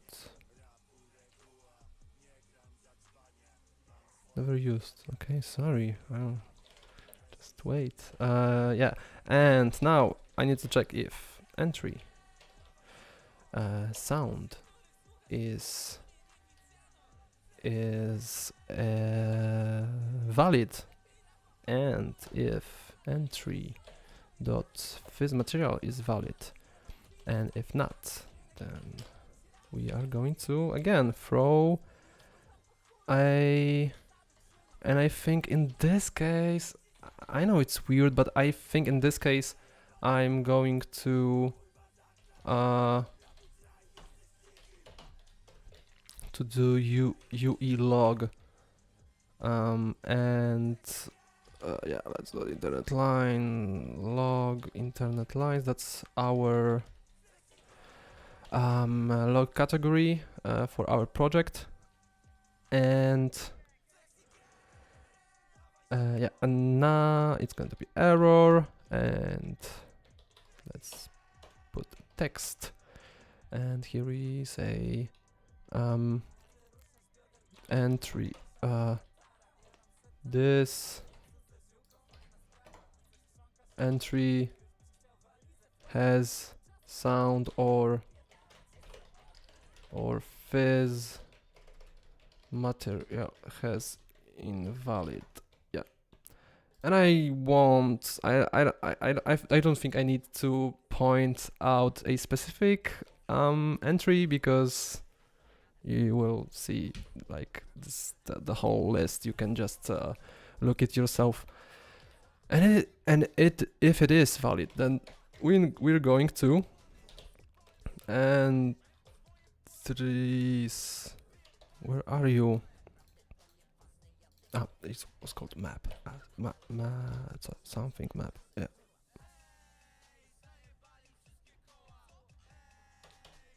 Nope.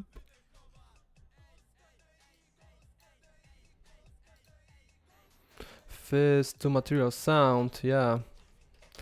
And I'm going to add or append. No, add.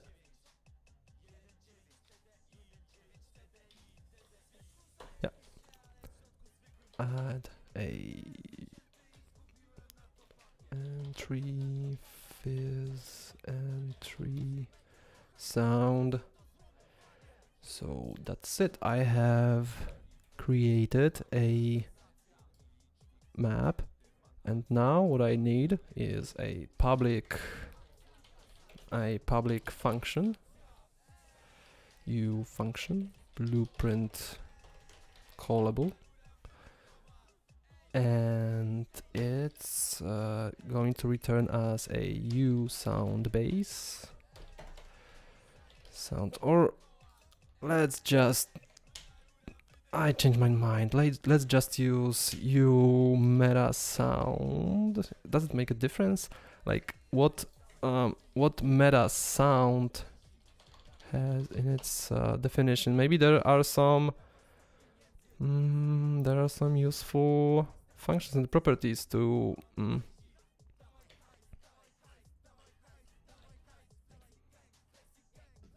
builder base. Okay, so it's here is like a definition for changing it in like changing the asset itself, I think. So like you can do many stuff that you do inside the graph, but from code. Blah blah blah. Builder subsystem. Where's the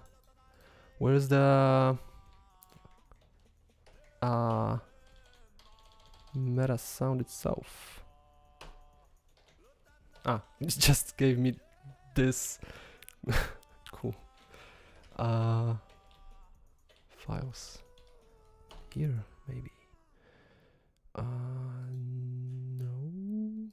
Meta sound patch. We are almost there.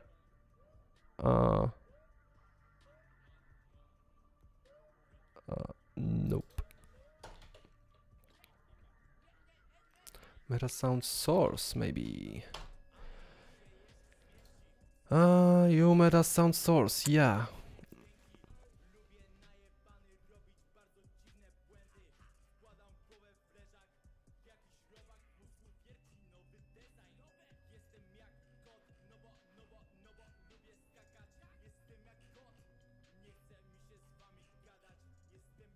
No, I don't think there's anything worth changing, like the referenced class to referenced object class to be a meta sound specific. So let's keep it at sound with sound base.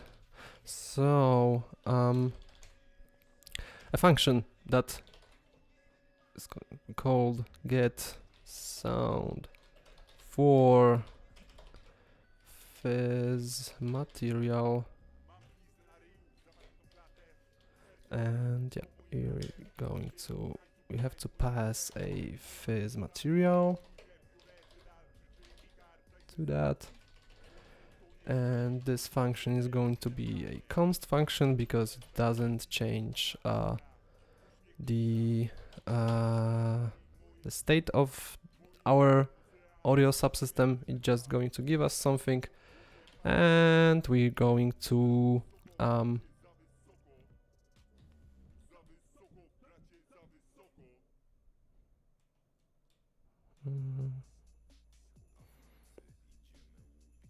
sorry, one moment. I'll be back soon.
Hello?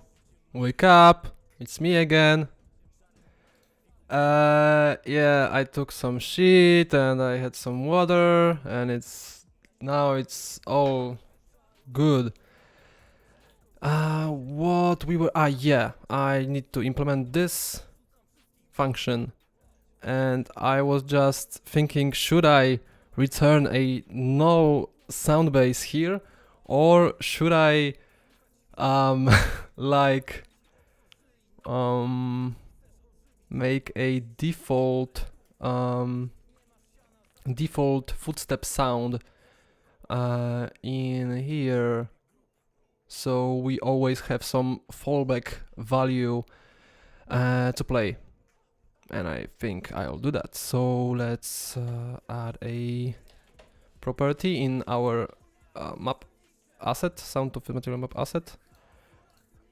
I also think it should be somehow its name should be somehow referring to footstep sounds. So footstep sound to fit material map asset, because I don't think there's anything else, or there will be. I don't know. What I'm thinking now. Oh my god! I'm always trying to complicate things. Let's just add this, and yeah, let's get to the point that this thing is working, and yeah, let's if it needs any polishing, let's do that later. So yeah, let's add use sound base here, and it's going to be called default sound. And I will also keep a reference to this default sound base default sound. Yep. I'll do that because this map asset is loaded like synchronously, so it could be destroyed by garbage collection later. So it's better idea to just keep the data that we need inside our subsystem. So map asset, default sound, and important thing, let's ensure always that our map asset default sound is valid. If not, we're going to tell you that it shouldn't be. So this default sound is null, and yeah, so if our fizz material to sound does not contain a value for fizz material, then we are going to return our default sound. In other case, we are going to return a value from our map.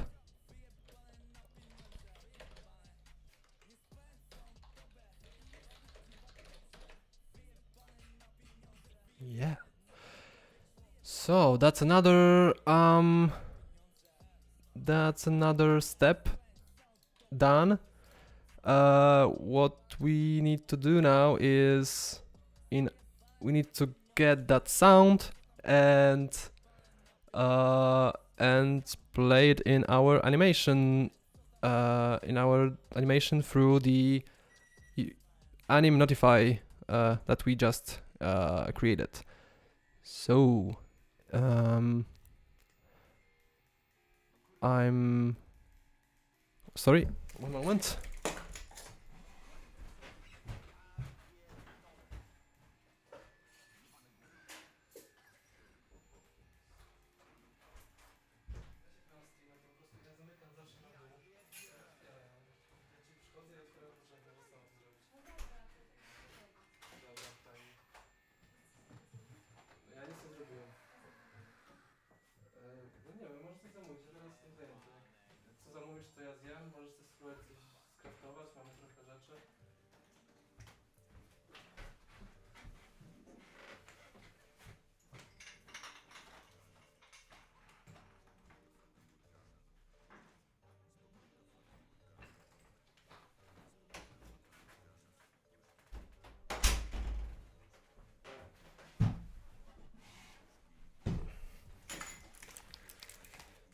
All right. Yeah, so what I was thinking is that by extending the play sound, I have the sound reference, which I don't need. I don't know if I need. Don't call super. So it goes back in blueprints.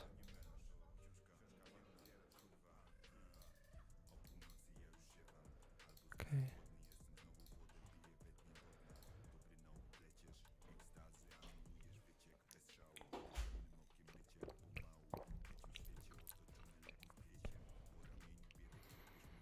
But let's say that this sound is another layer of fallback. So if there's nothing assigned in our map asset, we are going to use this sound. Let's go with that, and yeah, maybe that will be fine. So yeah, what's the sound type? Use sound base. Okay, so use sound base to play. Is going to be we need to get our audio system, audio HL audio subsystem,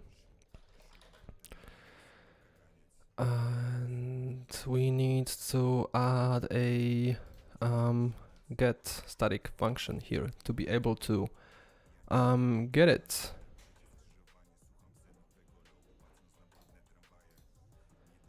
Or no, I think, or nah, it's because the other way of if we have a world subsystem, we can get it directly from our world.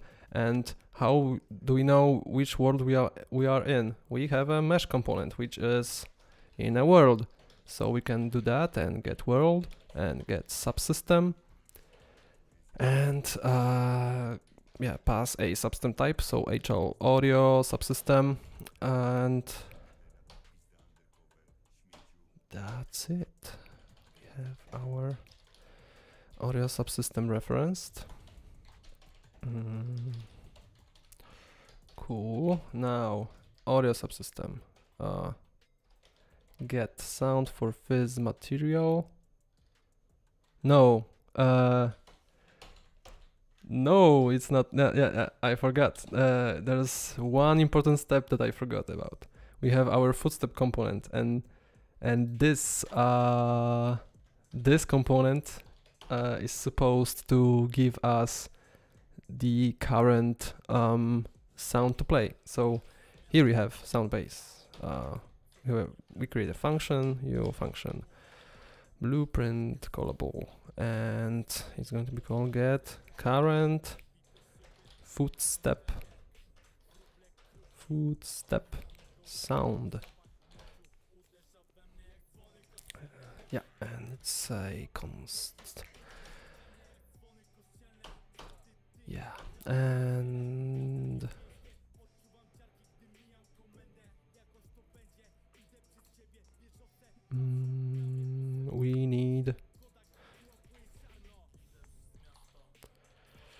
we need a property where we are saving, where we save we are keeping our current sound base basically, or maybe we are keeping the physical material, because yeah, that's I think that's more optimal, because we don't have to calculate current footstep sound every time we get new physical material. We can only calculate it when we need that. So let's keep physical material like that. T object pointer, and let's call it physical material current, and cool. Let's go to tick component. It's already made tickable by default. I hate these comments I have to remove every time I make specific type of object, but whatever. Here we need to line trace. So if I remember correctly, you do that by from world. Now line trace single. Yeah, and now the question. But I think by object type we just need to get our ground, nothing else. How to move objects between levels? You do that by going to your level. You have to select objects that you want to move. So let's say, yeah, these. Let's say I want to move these objects. I select them. Now I go to. Now I right click on the level that I want to move the stuff to. Right click and move selected actors to level. And boom. Now if I lock this, you can see. No, you cannot see that. Something. Ah, yeah. That's good. Yeah. Now it's I have only this persistent level unlocked, and it's they are locked, so they moved correctly. So that's how you do it.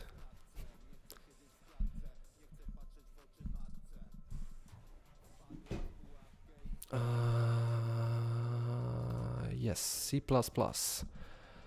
Line trace. Yeah, I wanted to see which kind of sweep I'm using for camera, because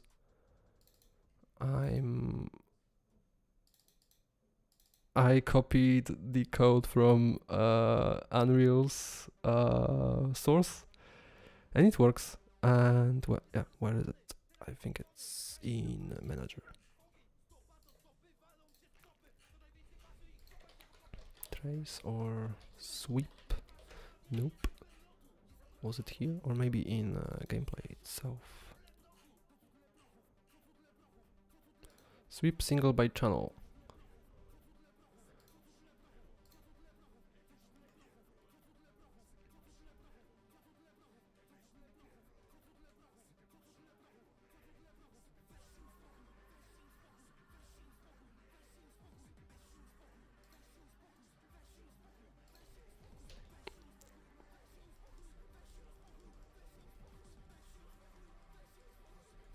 Okay, so I just made it configurable, and I don't remember. Let's just check inside our camera manager. What's world static? Okay. So that's a collision channel. So yeah, let's do it by channel, because again I want to do it want to trace the same type of objects. So no, it's not here, it's inside footstep component. Line trace by single by channel. Out hit, yeah, so hit result, let's get the results. Hit result, what? Hit result.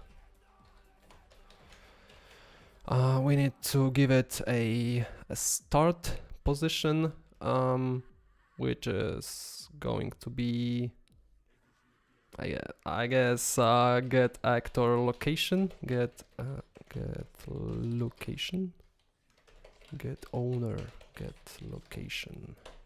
Yes, and I'm going to, can I do with? No.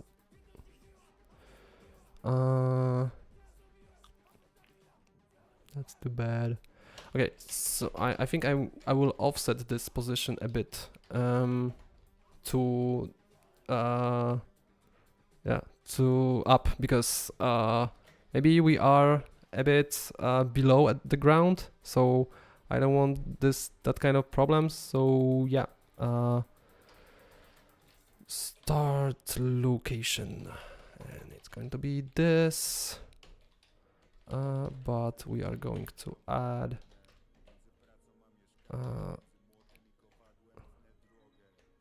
can I, yeah, this start location, because don't think I can do this. Oh, I can. Okay, then I'm going to add, I think, 50 to start location. Start location, yeah, and location, and location. Let's, and I will make it into properties already, because I'm sure I will, like, I won't be sure if anything will not work. The first thing I will suspect is this. So if I can't change it quickly, I will need to recompile it. So let's do that already. And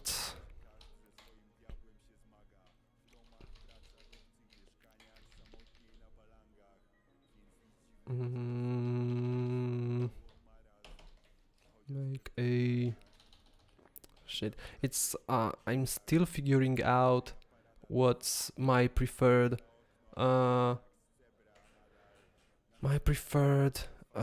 order of members in C++ classes, and I think I prefer if properties, I mean fields, are on the top, but I also like to have overrides somewhere on the top. But yeah, I guess here I have already a field, so I will add a new one, and let's and I also try to keep U properties at the top. So U property it will be line float, line trace, start offset z, and we have line trace and offset z, or more like line trace distance.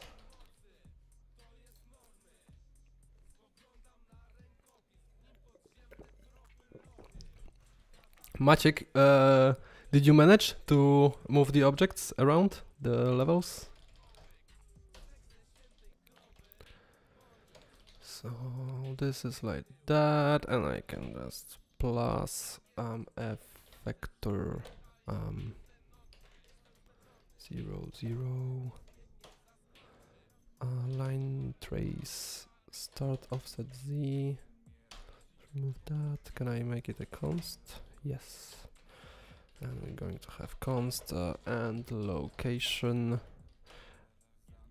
Okay, if you want to be sure, remember that you can, for example, hide all stuff from a sublevel, or lock it if the thing that if you wanted something to be inside, for example, you can lock everything and then unlock one level that you want to move stuff from, and now you see only the things that are still in the main level. Like you can see everything, but they are all grayed out in and only these you can click and you can see they are displayed normally. So yeah, you can just select all these that are highlighted, unlock the level that you want to move, and yeah, and then move the actors to that level.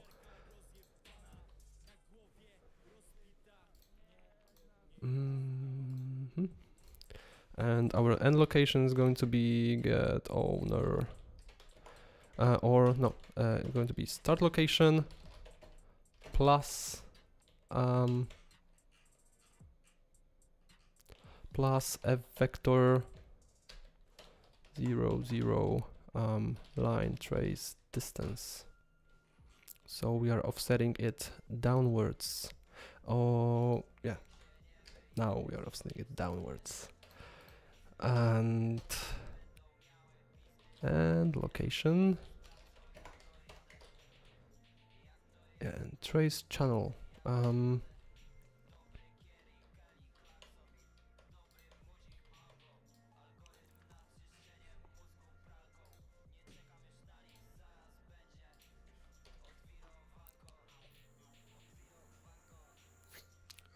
So I guess I'll make it in a variable. What is persistent level? Persistent level is a level that contains all sublevels. So you need to have one level that is going to be the core, because all of these levels could be unloaded at the beginning. For now, by default I'm setting them to be always loaded, but I could set a blueprint then by loading a persistent level. They wouldn't be loaded by default, and I can so for example I could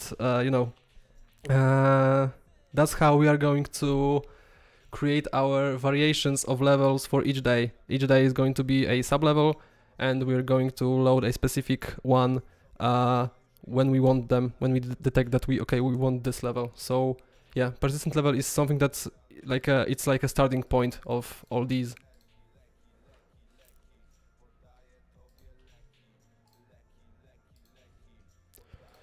Yeah, I wanted to go to Pro Camera Manager. Oh yeah, that's why I prefer to check how I did things before, because I forgot that you should do this to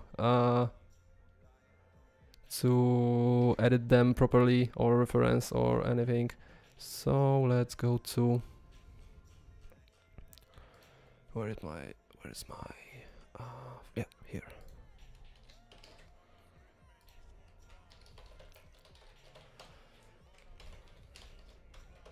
Maybe I will set it to the edit defaults. Oh nah, let's leave it. Probe channel. A collision channel.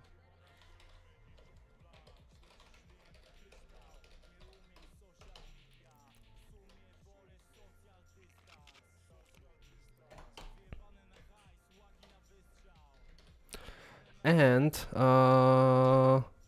is that it?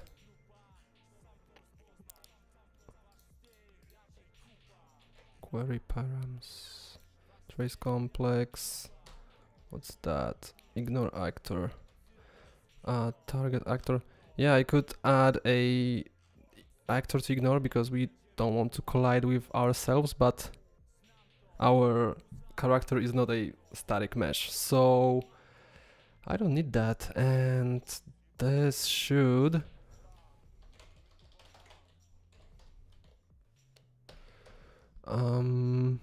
this returns us a bool, so we can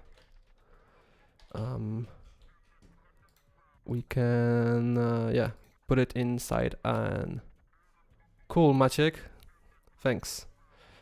I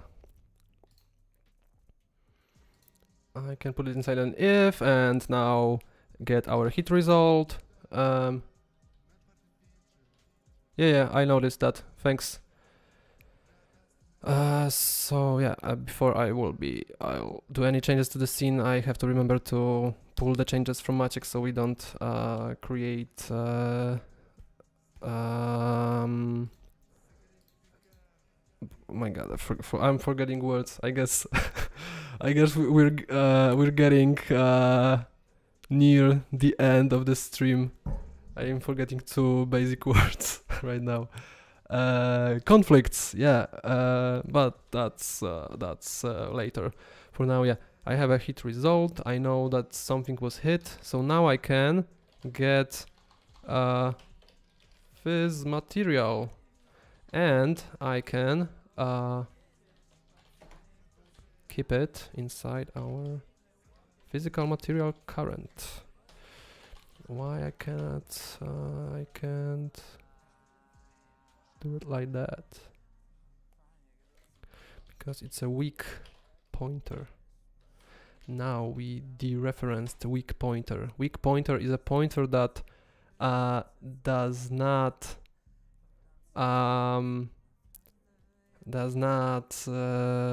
influence this whole garbage collection system that's present in Unreal. So we're doing that, and that's cool. So we have our physical material assigned. Every frame is updated. It's probably too often.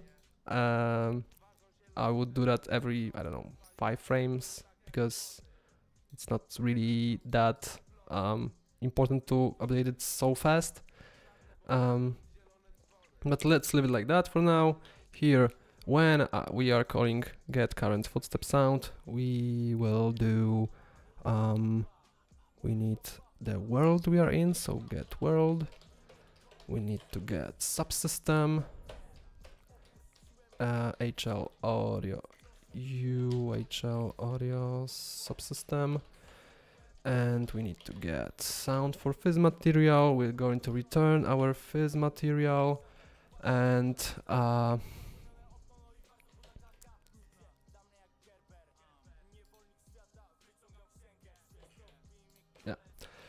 our phys material, and we are going to return it, and that's it, I think. Okay, and now we are going to our anim notify function. I'm not even sure if it's going to show up in Unreal, so if I was smart enough, I would, first thing I would do would be to create animation notify and check if it's appearing. but yeah, let's see. That makes it more exciting, I guess. Audio system. No, I don't need audio system now, because we need to get our footstep components. So mesh component, get owner, find component by class, and it's going to, and I need UHL footstep component. Sorry.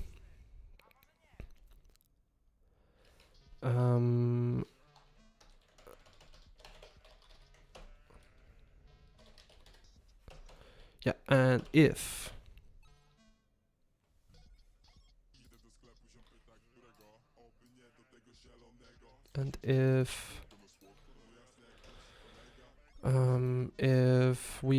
if that component is present, then we override sound to play to be get current footstep sound to be this. And if we don't have that component, we just use what we have assigned in inside the animation notify. Cool. Why const? Is it like it's changing? So I don't know. And now we have to change all these.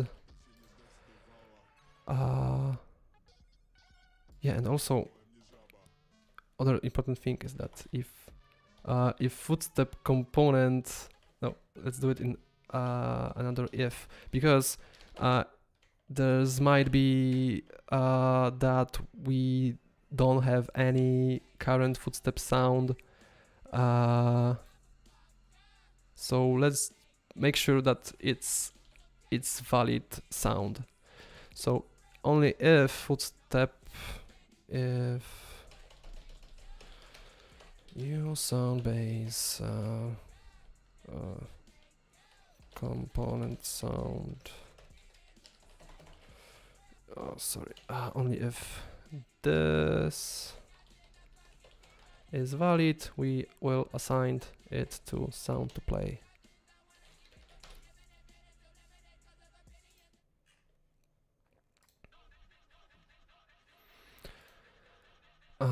Cool.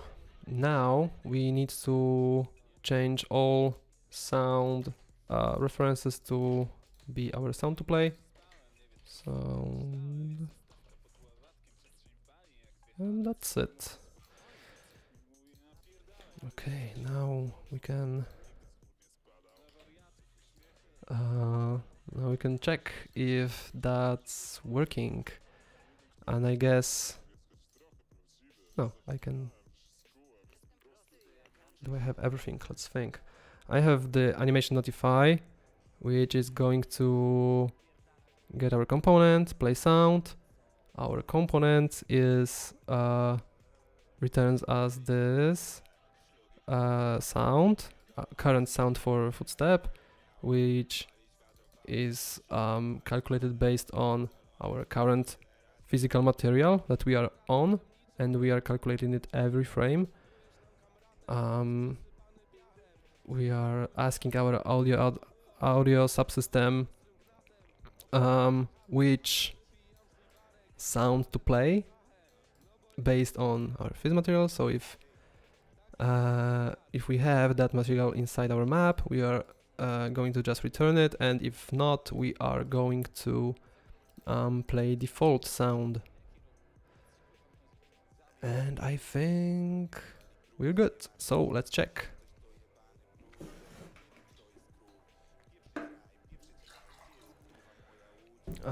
What this system is not supporting is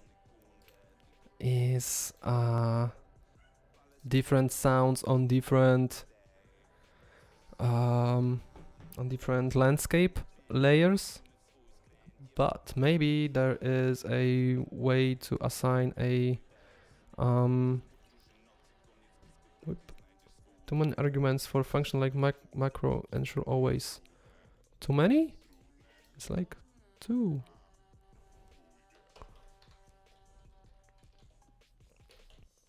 Why?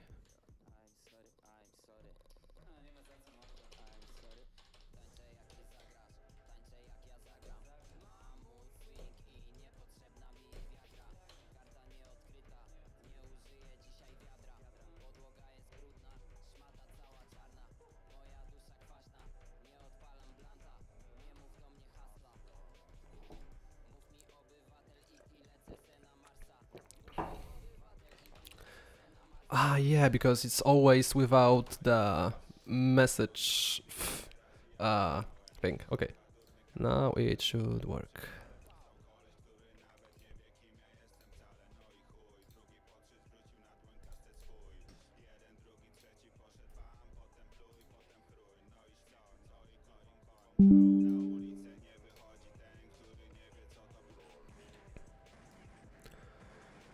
We just got a linker error, and I've already had these type of error too much that I remember now. Most of the times they are connected to how you have your dependencies set up, and right now I started playing with audio in C++, so I'm almost sure it's just I'm just missing some audio related module here. And yeah, so let's see in which module where is it? It's in animation. Also, and it's also probably it might be because of the that we created a uanim notify object class. Sorry. Okay, so it seems it's inside engine. So it's uanim notify is inside the engine, which is referenced. It's not that. So let's see. Use sound base. This is inside a sound. No, it's also in engine. So what else did we? Oh, yeah, there's also physical material, so that's... Yes. Show me what you've got. Physics core. Alright, so it seems we are missing a physics core inside our...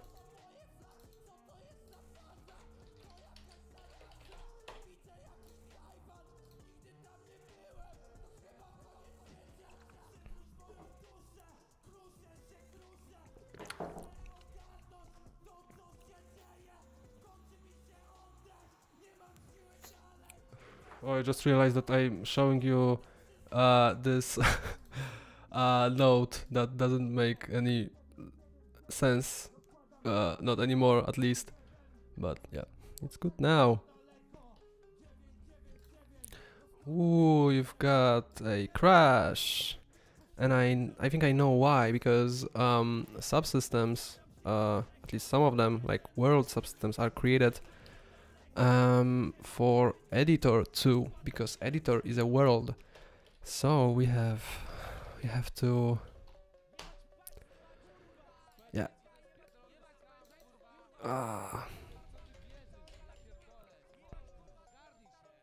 Oh, and we did not check the map asset.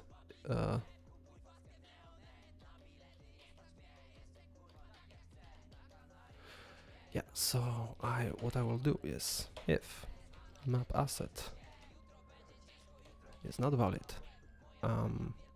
then I will do UE log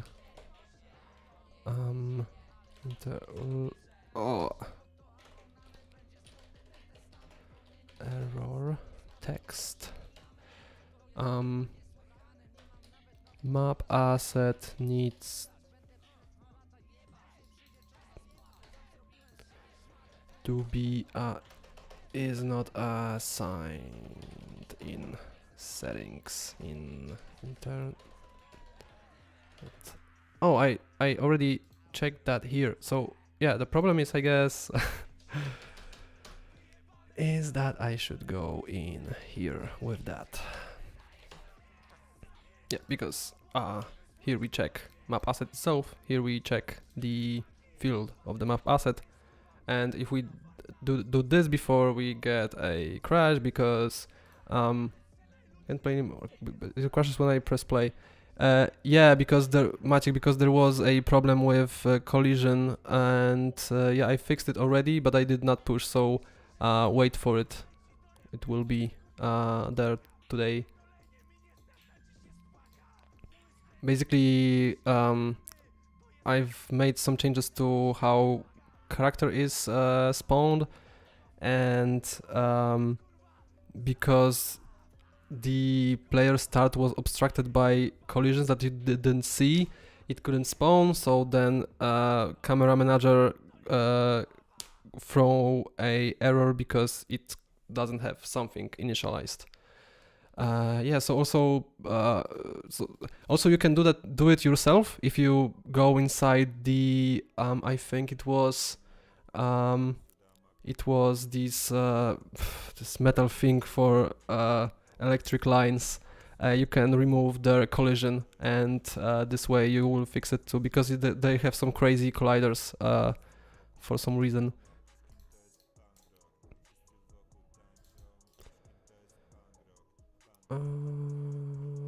Okay, I think now it should load properly.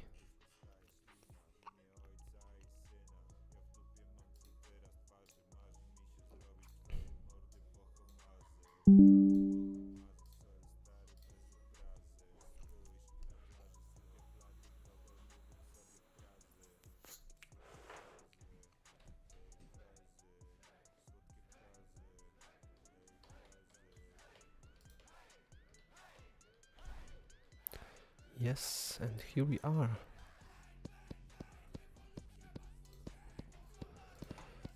Okay, so first thing I'm most curious about is, yeah, it's here, and it's somehow preserved those values, so I don't have to change these attachments and such. So let's save that here. Let's go to walk animation. Oh great, now something is not right. Ooh, we have a crash. And why is that? Oh, because of my notify function. Okay, so let's go to line 12. 12, if footstep component mesh get owner. Ah, yeah, it's probably because, yeah, I did not check if the owner is if the mesh has has an owner, and probably inside the animation playback window there's just a mesh without a owner. So let's make another if mesh component get, can I do has owner? No. Okay, so let's get owner, and if owner is valid, then we do get owner find component by class. So please work now.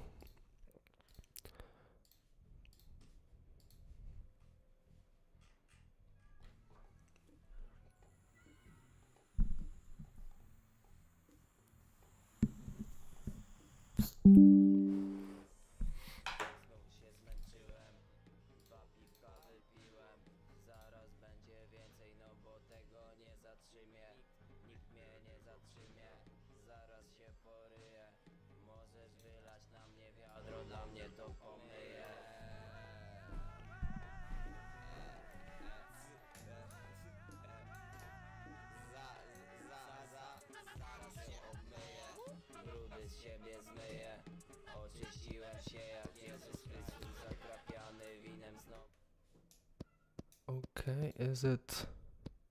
Yeah, it's my class in animation notify, and it's working because it's just using this sound for now. That's good. Okay, let's move to the walk now. And here we also need to replace it with our class. That's cool. So we have that. Now we need to create new data asset. It's in here, data asset. I don't remember. Yeah, it's this one. The sound. How was it called? Fizz material to sound map asset.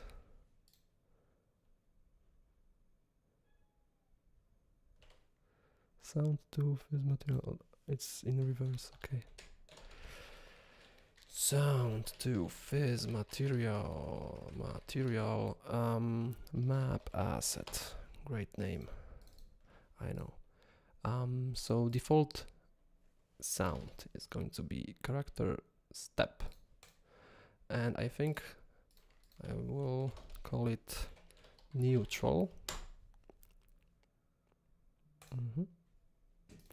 Because it's our basic step sound. And now we need to add some entries, and for now I want to make 2 entries, or no, only 1 entry, because we are going to play this sound as when we cannot find anything in here. So I'll just make 1 entry for the landscape, and to do that I need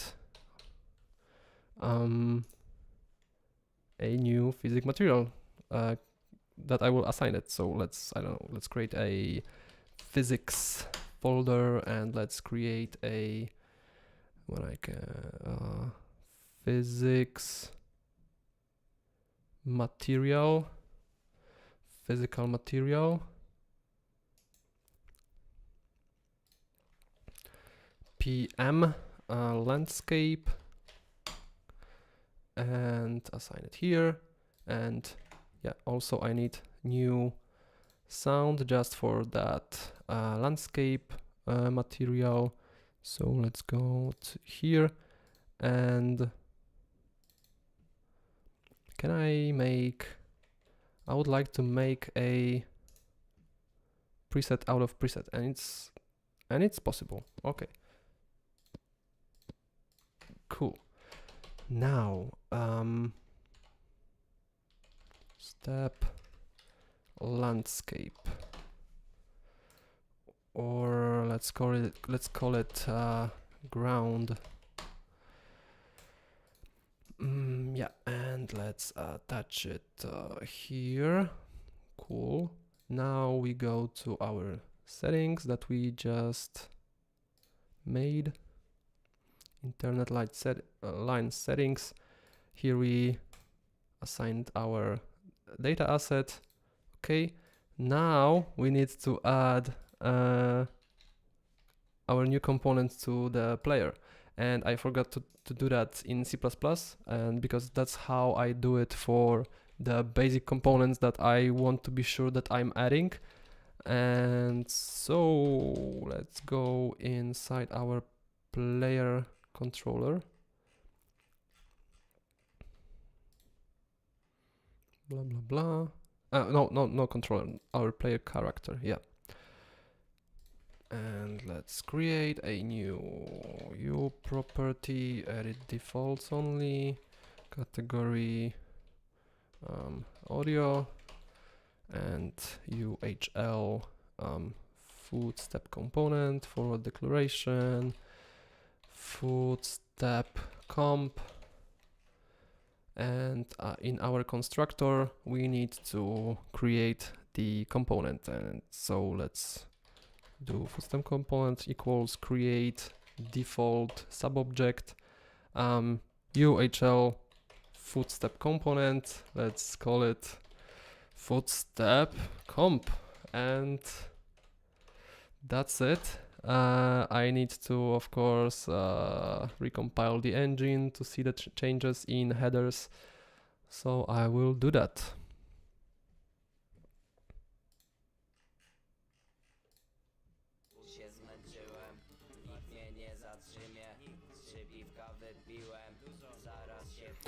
Sorry, be right back.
Oh, I forgot to unmute.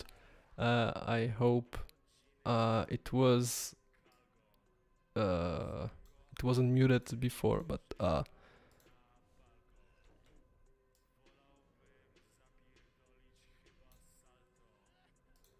okay.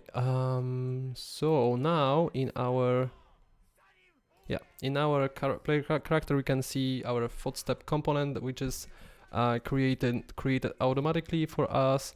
So now we are sure that this component is present with our player. Let's set the start offset to 50 and distance to 200, I think, or maybe 1000. And is that all? No. Yeah. We need to be able to move the camera around.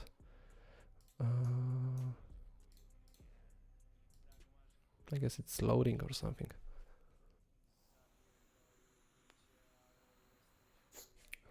We have a lot of meshes now and other objects.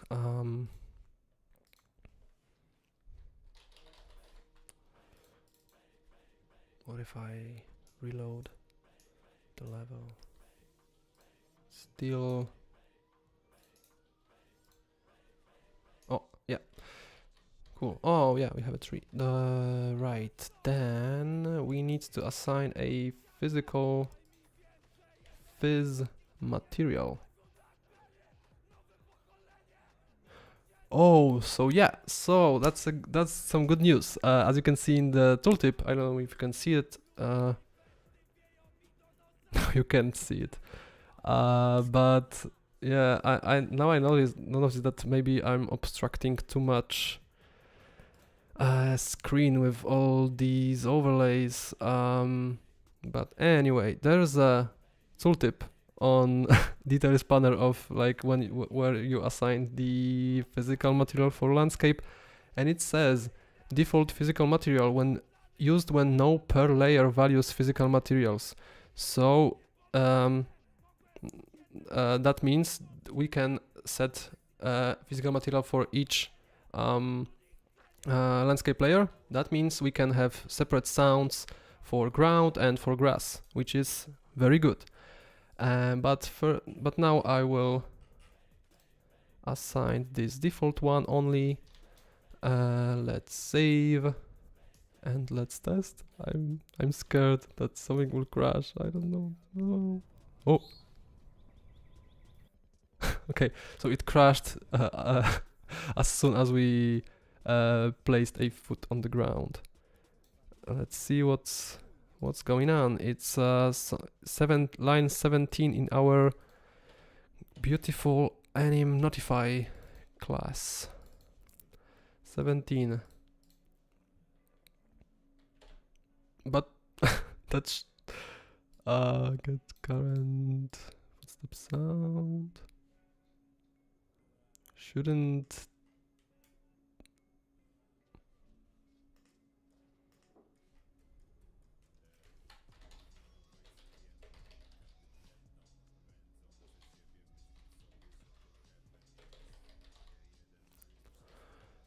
So it crashes on the line where we are checking if that sound is valid.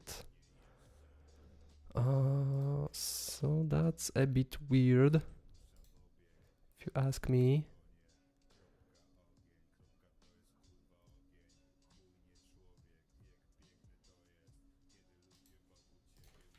What if I do if this is not a no pointer? Let's check.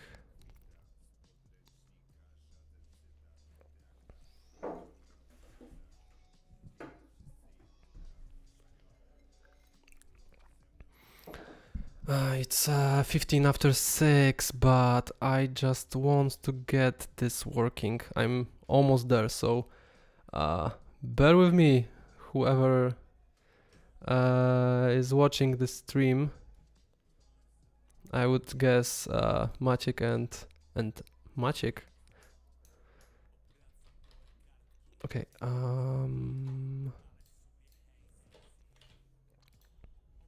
So we got to the point where we got our component, but there was some problem with this. No, crash again. Assertion failed per map. Okay, so it's not.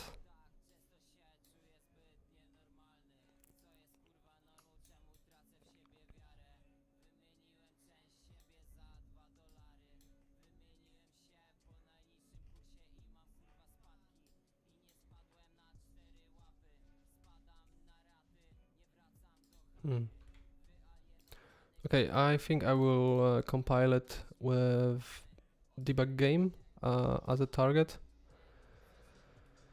and we will debug it.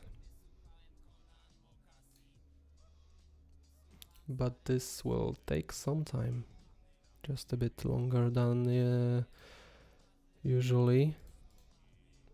So I guess this is the time for a trombone champ, because we are still missing 2 cards to I don't know, for the little devil to be happy, I guess.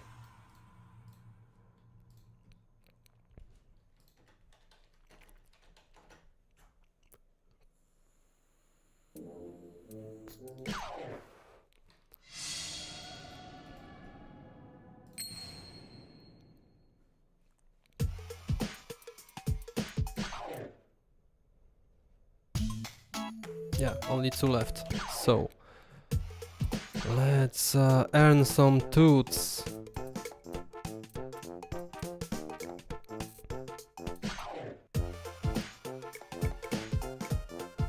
Ooh, that's looks like that sounded like a drunk sailor music.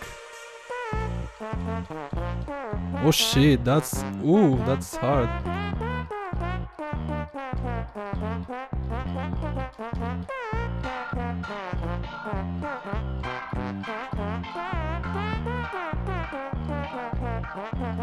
I don't think I'll get much toots from this playthrough.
Ooh, that was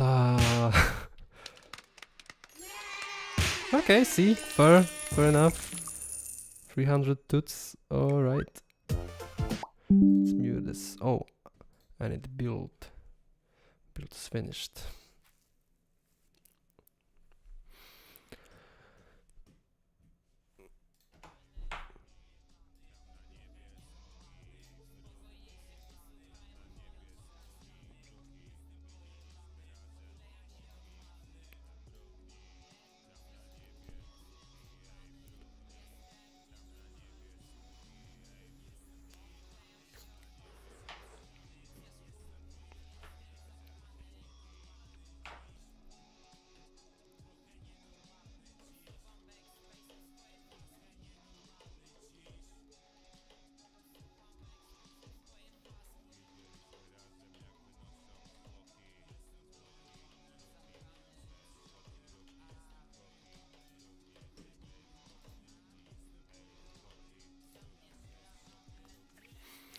So yeah, so let's place a breakpoint in here, and also in here.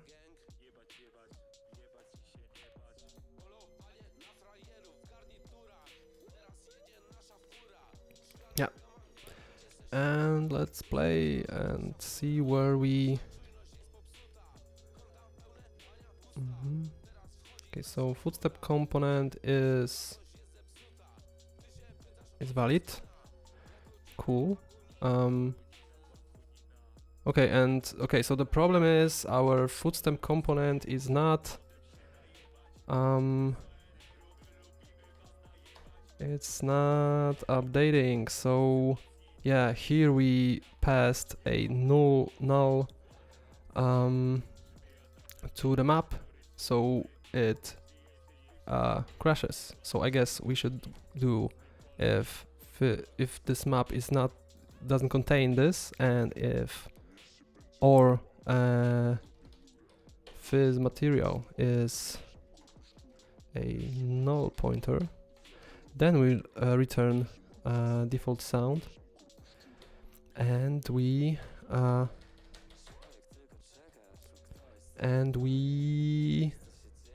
should. I want to attach debugger now in the tick component, because for some reason it's not, or either it's not ticking or it's not tracing correctly. I don't know. Yeah, that's why I should probably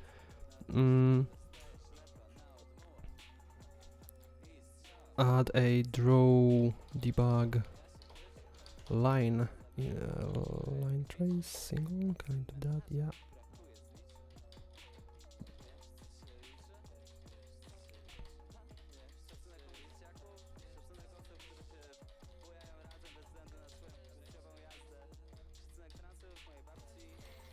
Yep. And here I need to pass the world. This function is useful for debugging physics queries, because yeah, we can just pass the same values as we passed in the line trace function, and yeah, draw debug type for one frame, please, and hit isn't it in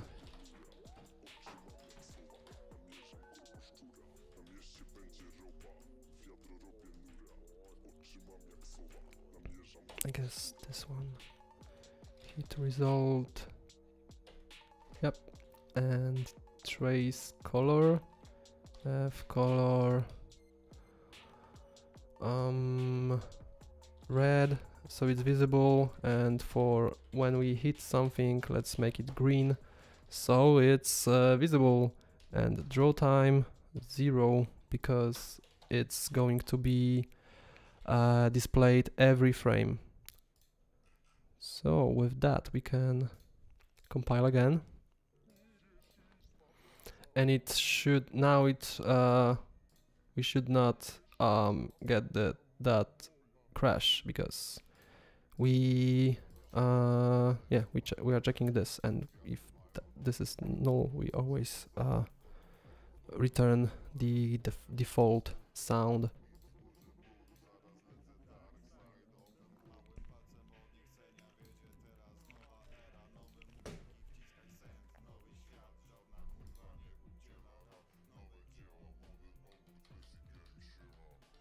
My cat is here. She is very hungry.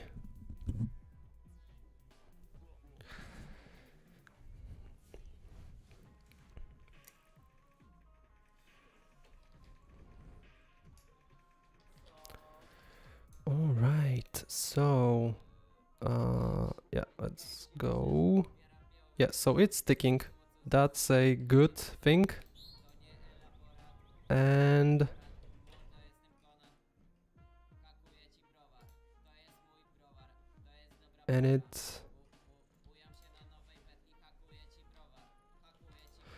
Okay, I know what's wrong. Yeah, because we are getting the physical material from the from our ground, but it's not set, so it's null. So we are saving null here, and yeah, that's the.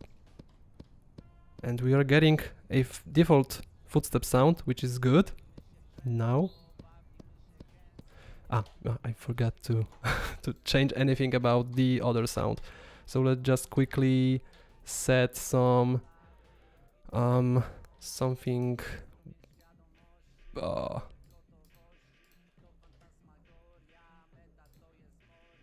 something that we can hear. That is not painful because okay, let's have that. And now normal footstep, and we don't have another footstep. Why is that? So let's go in here, and it's no, sorry, and it's null again. Salt.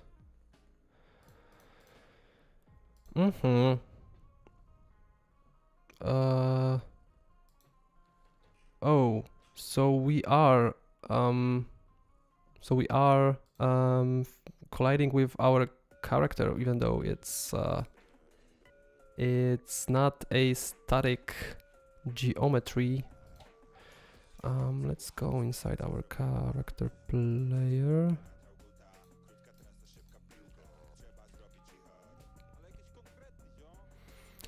And let's see the capsule component.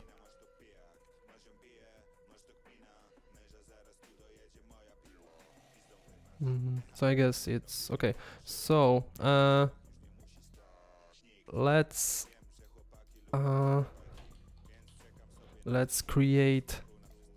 Let's add let's filter out our player completely from this tracing. So we have to create a struct f collision query params. That's how it's called. Collision response params or collision query params. Yeah. Query params, and let's call it collision query params. Yep. And add ignore actor, and we need to just pass the owner here, and now we pass this struct, and hopefully it will work.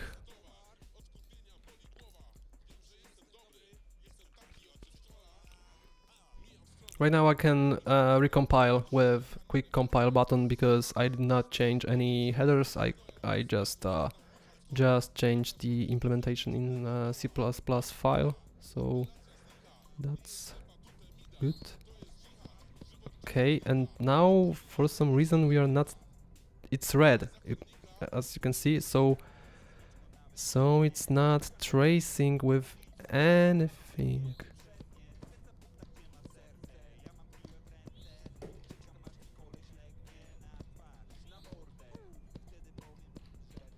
So why is that?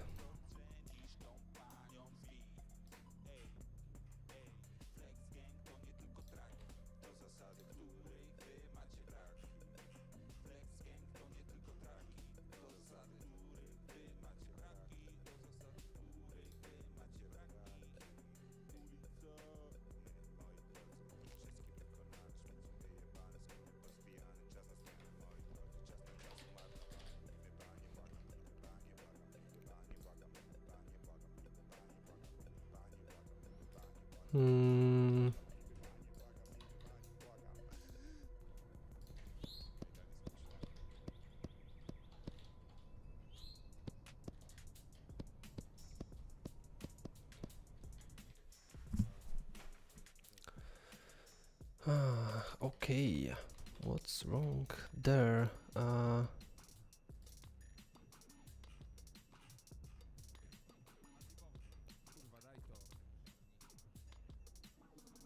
Should I set this to something else or?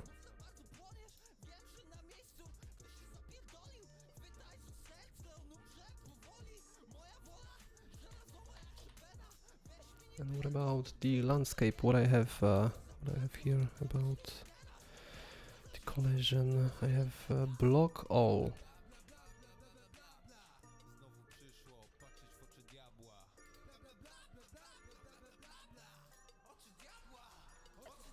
Trace? Maybe there's no. Think.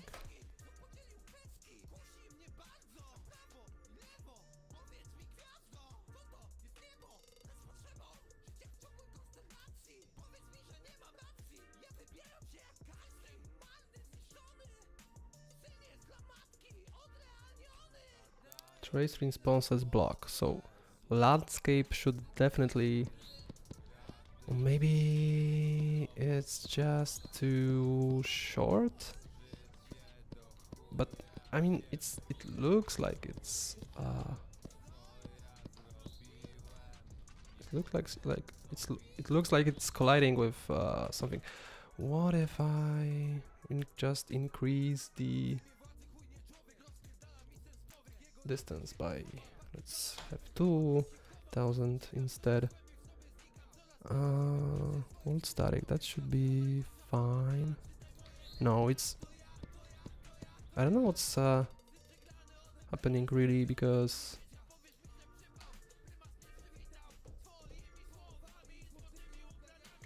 maybe I don't, maybe it's not the bull. Let's I don't know.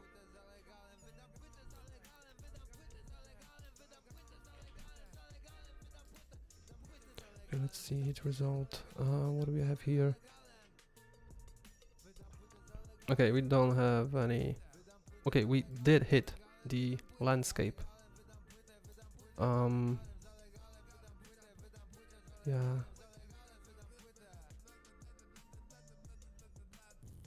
Blocking hit, true. Okay. So why it's not? Okay, so it is hitting, but I'm not getting the physical material correctly. Yeah, it's doing that every frame. So okay, so we are hitting. I just I guess trace hit color. Yeah, I guess I just switched colors. So red should be green and reversed. So even.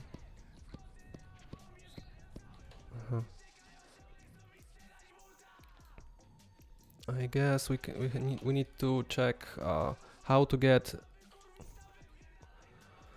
physical material from landscape hit.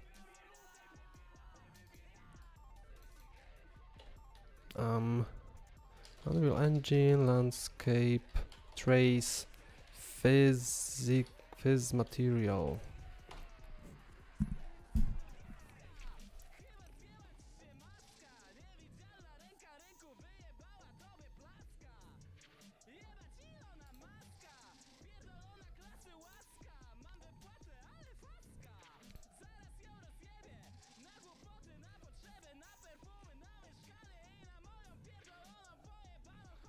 Yeah, he's doing the same thing.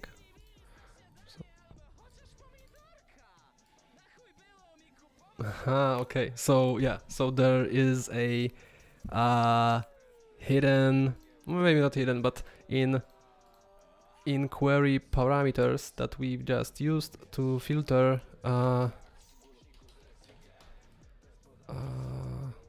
this, yeah, there's a flag that allows us to get the physical material if we want. That's, I guess that's for optimization reasons, because maybe it's it needs to do some additional calculations that are most of the time not needed, but yeah, in this case we do this trace exactly to get that. So let's compile again and let's hope for the best. I think it's going to work now.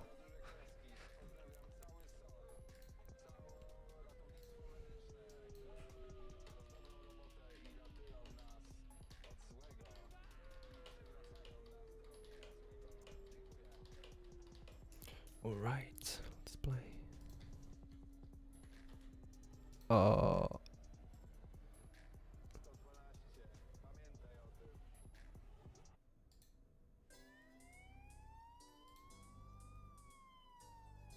okay, that's another. Yeah, this was wrong. So I guess this is also not needed. It would just, I guess it would go in here. Because yeah, it should be negated because we want to return default sound if our map does not contain the sound. So yeah, let's debug again. Let's compile again and see. I'm sure now it will work.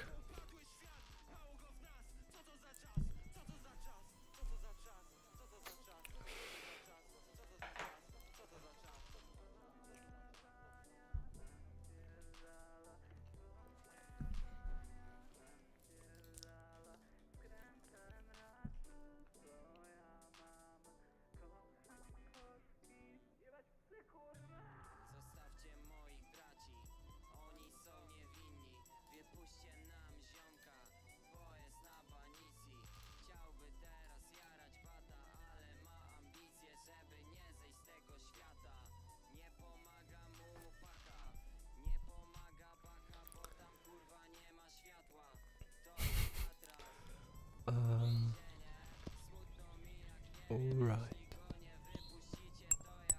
Yes. Yes. It works. It sounds like we are stepping on a ice instead, but it's playing different sound, which is awesome. And I guess now that we know that we can assign different physical materials to every landscape layer, it will be super easy to extend that to like play a grass step on grass and dirt step on dirt and stuff like that. So it's awesome. We've made it. Yeah, so that's it. I'm hungry. I'm going to eat some pizza, and yeah, I'm happy that we've achieved something at the end.